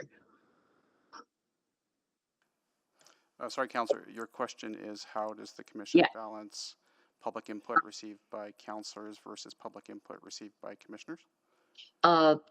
Yes. So all inputs for the Commission desires public input, whether that's through their meetings in writing, through different inputs throughout the year, through different cycles. Regardless of the source, the Commission values all input, regardless of where they get it from. So I think it's whether it comes from a commissioner, councillor, or a public appointee or provincial appointee commissioner, the feedback is treated the same way. So right now, I do heard some comments and then from public and from people I represent, specifically talk about public safety improvement. So I just wondering, is there any measure could put in place to really to get sense and our public inputs on the public safety be reflected in the decision making or not, and at the commission level? So I'm a little bit confused for that point. I try to think about what measure we could put in the place to really make sure the public inputs and to be incorporate to be heard and at the decision make table at the commission level. So is there any further comments on that? So just with the time we have left, Councillor, there's two formalized processes to gather output measures and performance measures, and that's through the strategic plan that the service and the commission will be advancing jointly next year. And the secondary one is the engagement process the commission does with the community when they form their budget submission for your consideration every 4 years. Okay. Okay, thank you. My time is up. Thank you, Councillor Rice. Councillor Salvador. Yeah, thank you. Appreciate the discussion and dialogue so far. Just a few questions. So, with Safer for All being referenced a few times, I'm wondering, did the commission connect with any of the former members of the task force or authors of Safer for All, just to check in and just reaffirm the recommendation that's been referenced here? Thank you, Councillor. Commissioner Chowdhury is current commissioner who you appointed about 3 years ago. He was on the Safer for All task force, so he was privy to not only the development of the governance review process, participated in the interviews, and then had some discussion with respect to the recommendations as it came out. Okay, that's helpful to know. And then maybe just a question about, it was referenced, you know, the weight that voices of councillors, their voices carry weight. And I'm wondering, you know, I think I've asked in the past, but some of the steps the commission itself is taking just to raise its profile and to increase public awareness about the role of the commission and its responsibilities. So we do have a deep desire by the commissioners to get out there in public and make themselves more available. We had a series of interviews that the chair took part in earlier this year, and then he can potentially talk about them. But we do have a comms plan that we engage in regularly. We also advertise now, since last year, we do broadcast all of our public meetings via, you do YouTube, via Zoom, and those recordings are available online for a certain amount of time. Members of the public can attend our meetings, and all of our meeting material is posted on our website for the length of time that we were required to retain it. So we can always do better, and the commissioners have always asked me to do better, and we continue to work towards that goal. And we've also made the offer to attend community meetings or picnics in the park that the councillors hold. And so far, we've had one councillor approach us for that. So this will be our first public engagement with a councillor at one of their events. And we're hoping that that will multiply exponentially going forward, because I think that's a terrific avenue to have the councillors have their constituent ask questions about who we are, what we do, and we can provide that information to them so that we don't become this mysterious black box that sits behind a door. Any opportunity for us to get out and speak with the public, I think is worth its weight in gold. Thanks. Thank you, Councillor Salvador. Councillor Principe. Thank you, Mr. Mayor. I have a question for you, City Clerk Giesbrecht, once again.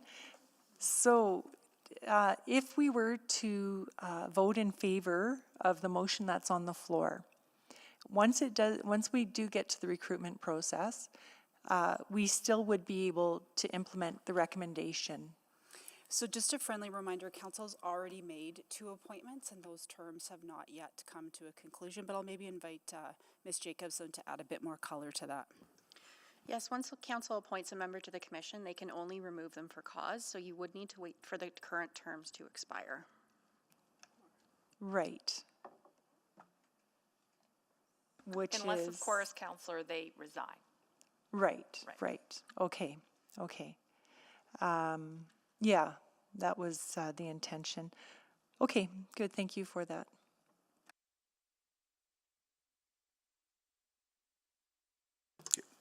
Thank you. And that term is 2 years, right? Council's practice has been to appoint for 2 years, yes. Got it. Okay, thank you. Okay. Okay, any other questions on this? I see none. Okay, so we have motion on the floor. We have 9 minutes to complete this item. Right?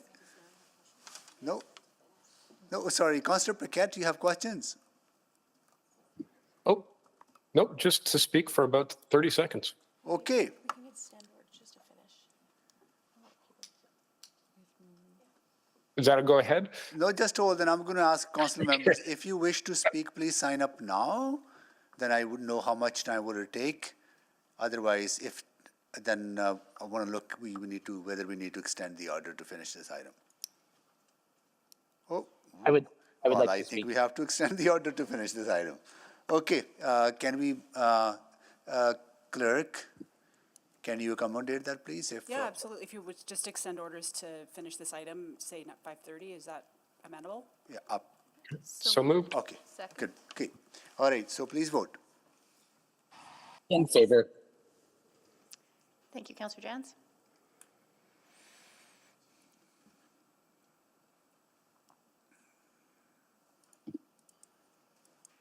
I'm a yes. Thank you, Councillor Wright. I'm yes. Thank you, Councillor Rice. Yes. Thank you, Councillor Cartwell. We have all the votes. Display the votes, please. That is carried. Okay. We have. Okay, let's start. Councillor Paquette. Well, now I'm going to take longer than 30 seconds. No, you don't have to take longer than 30 seconds. No, please. Yes, go ahead. It's more of a want than a need. But I am very appreciative of the commission coming out. I think that this is absolutely worthy of thought and debate and consideration.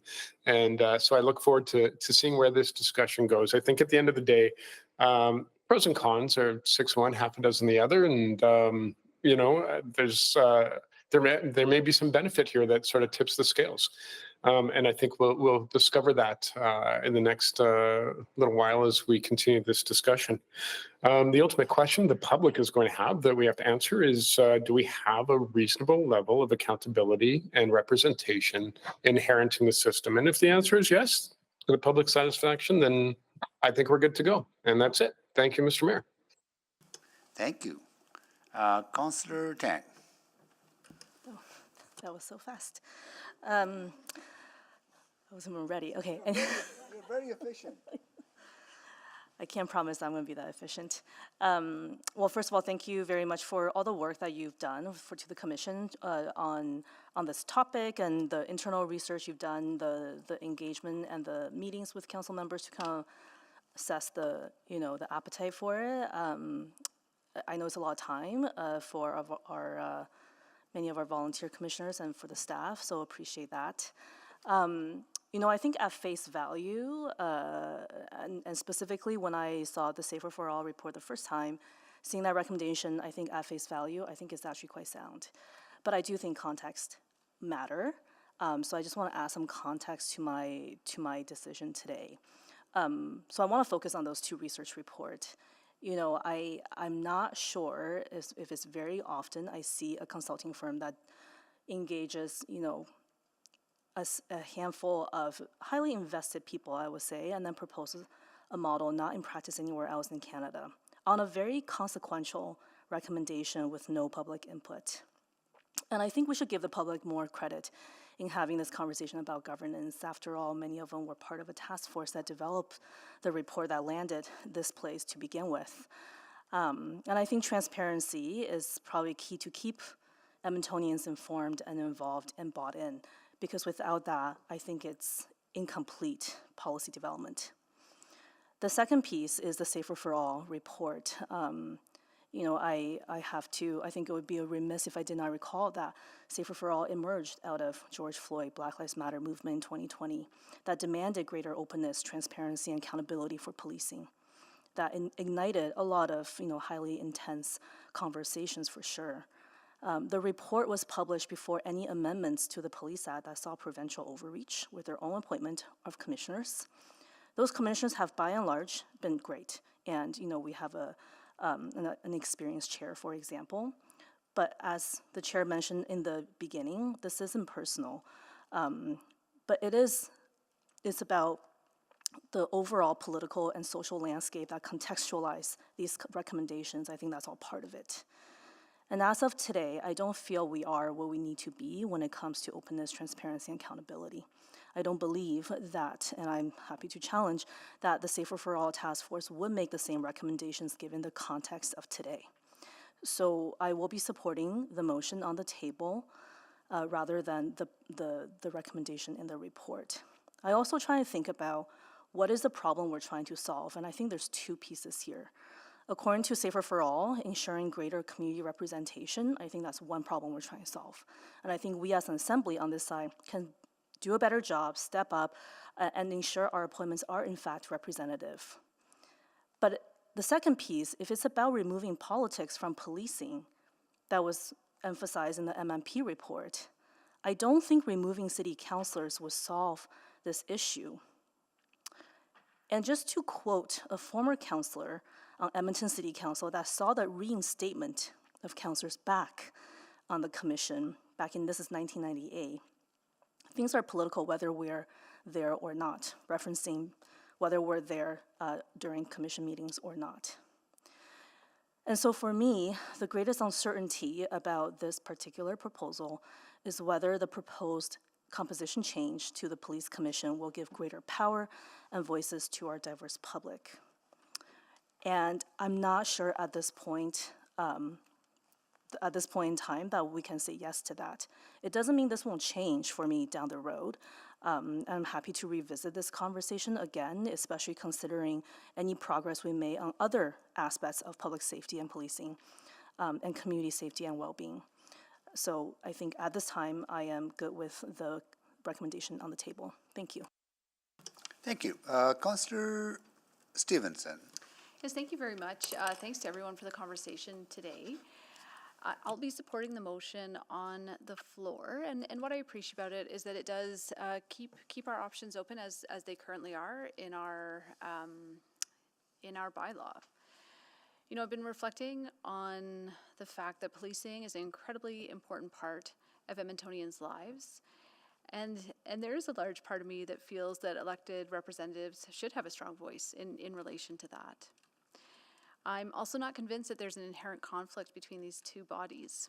It's the interests of Edmontonians that should be front and center at both tables. And it's the voice of Edmontonians that need to be heard above all. And so it's a great question of how we do this best. On the one hand, elected officials are inevitably immersed in public feedback from their ward and the city as a whole, through our public meetings, our emails, community events, and we can bring that perspective forward to the commission. That said, I also see the opportunity to empower two additional Edmontonians to be directly part of the decision-making at the commission table. So these are definitely considerations that I'll be keeping in mind as we move through our current recruitment process, and I will also just use this opportunity to plug for anyone listening that applications are open right now to join the commission. It's certainly a role that I have found meaningful and that has a significant impact on our community. So encourage Edmontonians who are listening to this conversation, who are interested in these issues, to step forward to serve their community. Thanks very much. Thank you, Councillor Stevenson. Councillor Knack.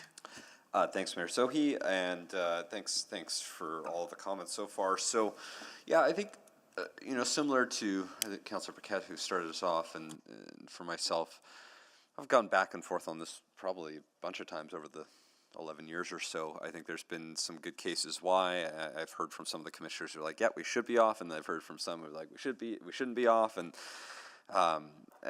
in a way, I'm not sure making that change one way or another is going to inherently fix anything, as per some of the comments of my other colleagues here. But I'm still really open to it. I appreciate Councillor Tank's caution that maybe Safer for All might have different recommendations today based off the existing world we're in. At the same time, I think really carefully about that report and how important that recommendation was. And so that's why I'm still very open to the idea of it. Just to sort of, again, expand a little bit on what I touched on in my questions, which is that the part I think I'm missing the most right now still is just what the structure is to make sure that there are regular, meaningful conversations about oversight, how that works, how we play a part in that, recognizing, you know, we're not the commissioners. There's two counselors who do also sit in that role, but I've talked about this early on, that I think in my early days on council, I think we took a bit too much of a hands-off approach on it, and we left it almost exclusively on the commissioners to be involved. And while there were quarterly meetings, I'm not sure those quarterly luncheons when I first started were useful. Like, they were good because I got a relationship with connecting, but I don't know if it gave us a chance to like dig into complex topics and have tough conversations about different things. And so I really want to see that evolve. I still love the idea of a good luncheon. You know, those Tony's pizzas were always delicious with the commission. But how do we have both those sort of personal relationships and then these types of formal conversations, or appreciating the messiness that always exists in these formal conversations where we're in these seats and you're in those seats, and it's inherently a little bit you know, separated in that regards.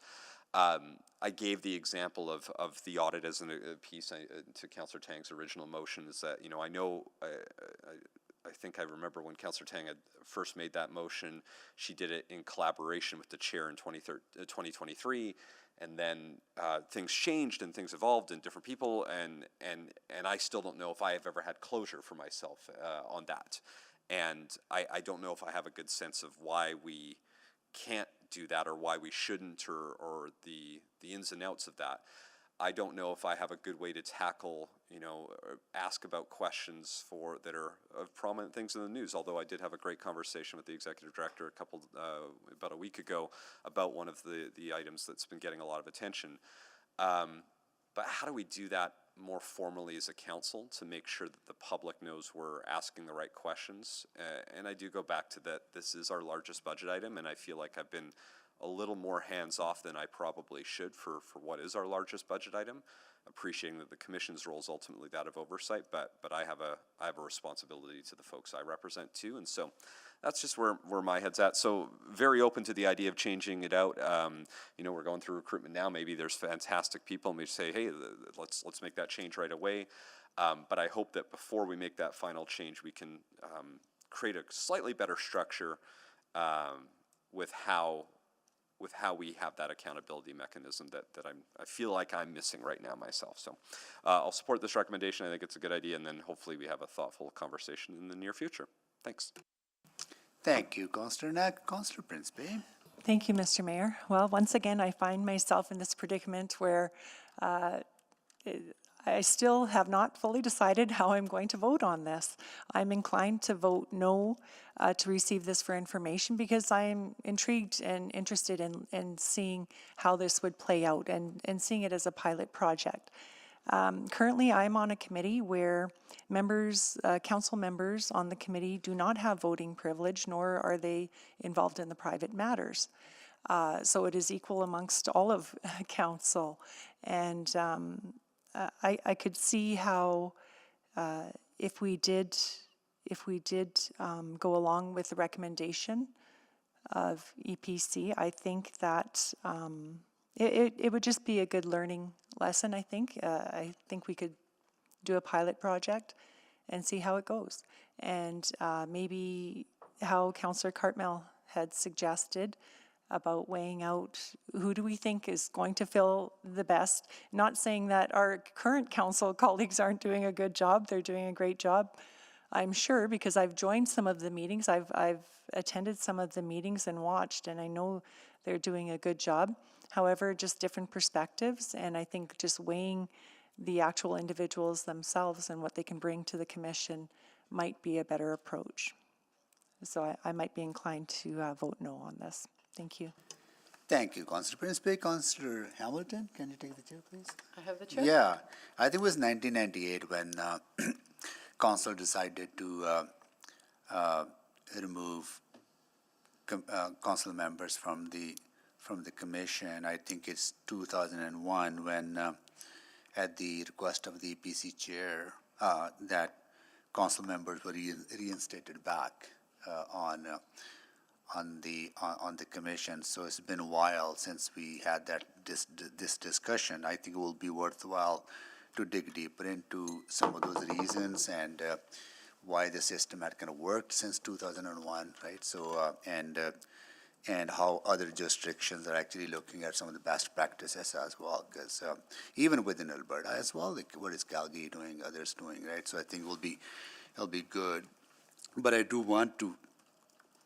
want our commission members to know that we deeply value the work you do. It is not easy work, particularly in these days when there is unfortunate polarization on many, many issues, and you have your full-time job somewhere, have served the community for decades and decades now. Instead of enjoying the retirement, you're stepping up to actually give back to the community, right? So I think we do appreciate the service that you provide to Edmontonians, and look forward to working with you, continue to work with you. I reflect on my 3 years on commission. The things that I did not like were when I was asked to serve on some of the disciplinary proceedings. I think that was too technical, and also I would say I felt conflicted in my political role and then that disciplinary role. I think where I brought value to the commission was on some of the policy discussions that council was having and sharing that information with commission members, particularly on the budget, because we all know it has always been the case that police budget has been the largest city expenditure, always been around 14 to 15 to 16% of the entire city budget. So having that perspective, call it bias, whatever, right? But I think bringing that perspective to the table and making commission aware of the realities of the council and the struggles that council always go through when we have to raise taxes to pay for services and programs. Then also bringing commission's perspective back to council, where commission had responsibilities that they wanted to fulfill to make our communities safer. I think I found that quite valuable. I think that's the perspective I think council members on commission continue to provide, right? So I think there's a value to that, but I look forward to further conversation on this, right? So receiving this for information is, in my mind, is not a rejection of what you want us to do. It's more of a let us reflect on this, right? There might be opportunities when we do make appointments in the future to think about whether it needs to change or not, right? So I do appreciate the work that you have been doing. So thank you so much for that. With that, I will take the chair back. I'll return the chair. And I'll go to Councillor Rutherford to close. I feel uncharacteristically nervous doing this talk right now, and I'm not really sure why, but I want to start with what does this mean for the public? I know it's always ambiguous when we do receive for information. So I want to just say that this means that we're taking this information under advisement. It leaves the door open. If it was to make a decision today and I was forced to do that, I would have not supported removing councillors from the commission. I understand it's not a new thing, and this idea has been around forever, and I understand the pros and the cons. But I think it's important to highlight that no other police commission in Canada has a completely public police commission with no elected officials, including Calgary, that appoints 2 members of council to their commission, similar to Edmonton, and under the same Police Act. They also appoint less commissioners overall, appointing 7, of which 2 are councillors, whereas we appoint 9. Many of the concerns, as highlighted, are, around can we remove our hats, can we overcome power dynamics, are not also unique to the commission, as was mentioned by some of my colleagues. There are many places that councillors are appointed to where those power dynamics would exist, where information that we have from in private conversations that we cannot share and are privy to. So I have to ask myself, why would the commission be unique in that? And as alluded to by Councillor Cartmel, I think If we are going to entertain that, I would want to entertain that on a broader scope with other appointments as well, recognizing that that would be something that we'd be grappling with on those things. You know, the power dynamics are also inevitable, and they're not just power dynamics with the councillor or commission members. Certain commission members come from different backgrounds that would carry more power than other commissioners. Quite frankly, the police, when they're in uniform in front of me, that's a power dynamic to me. And I think to not call it and name it is incorrect. And so power dynamic, and that exists in any group when you get people together. Power dynamics exist. It's how do you shore up those power dynamics, address them, and mitigate them. And it doesn't mean removing people from the conversation. Biases also exist. Everybody comes with biases. Everybody comes with their own personal knowledge, experience, conversations that they've had in any decision-making point. That's not unique to a councillor or any other commission member. I'm open to discussing this at the time that we, you know, when we reappoint council members, when the point of reappointment comes due. However, I do want to also stress that for me, I would need to see better communication from the commission. I would need to see better openness. I would need to see trust built with the public before I'm able or comfortable with this idea. I really loved Councillor Knack's comment about the evolution of the relationship, and I want this relationship to evolve. And in the evolution, I'm open to revisit, but in its current state and current context, it is not something that I am open to. Thank you. Thank you. So please vote.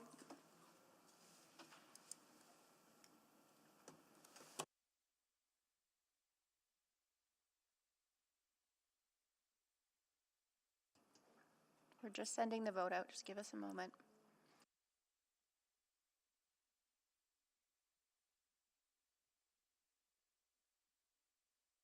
Yes. Thank you, Mayor Sohi. It's still loading.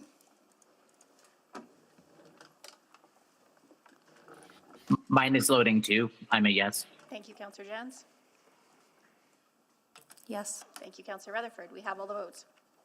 Display the votes, please. That is carried.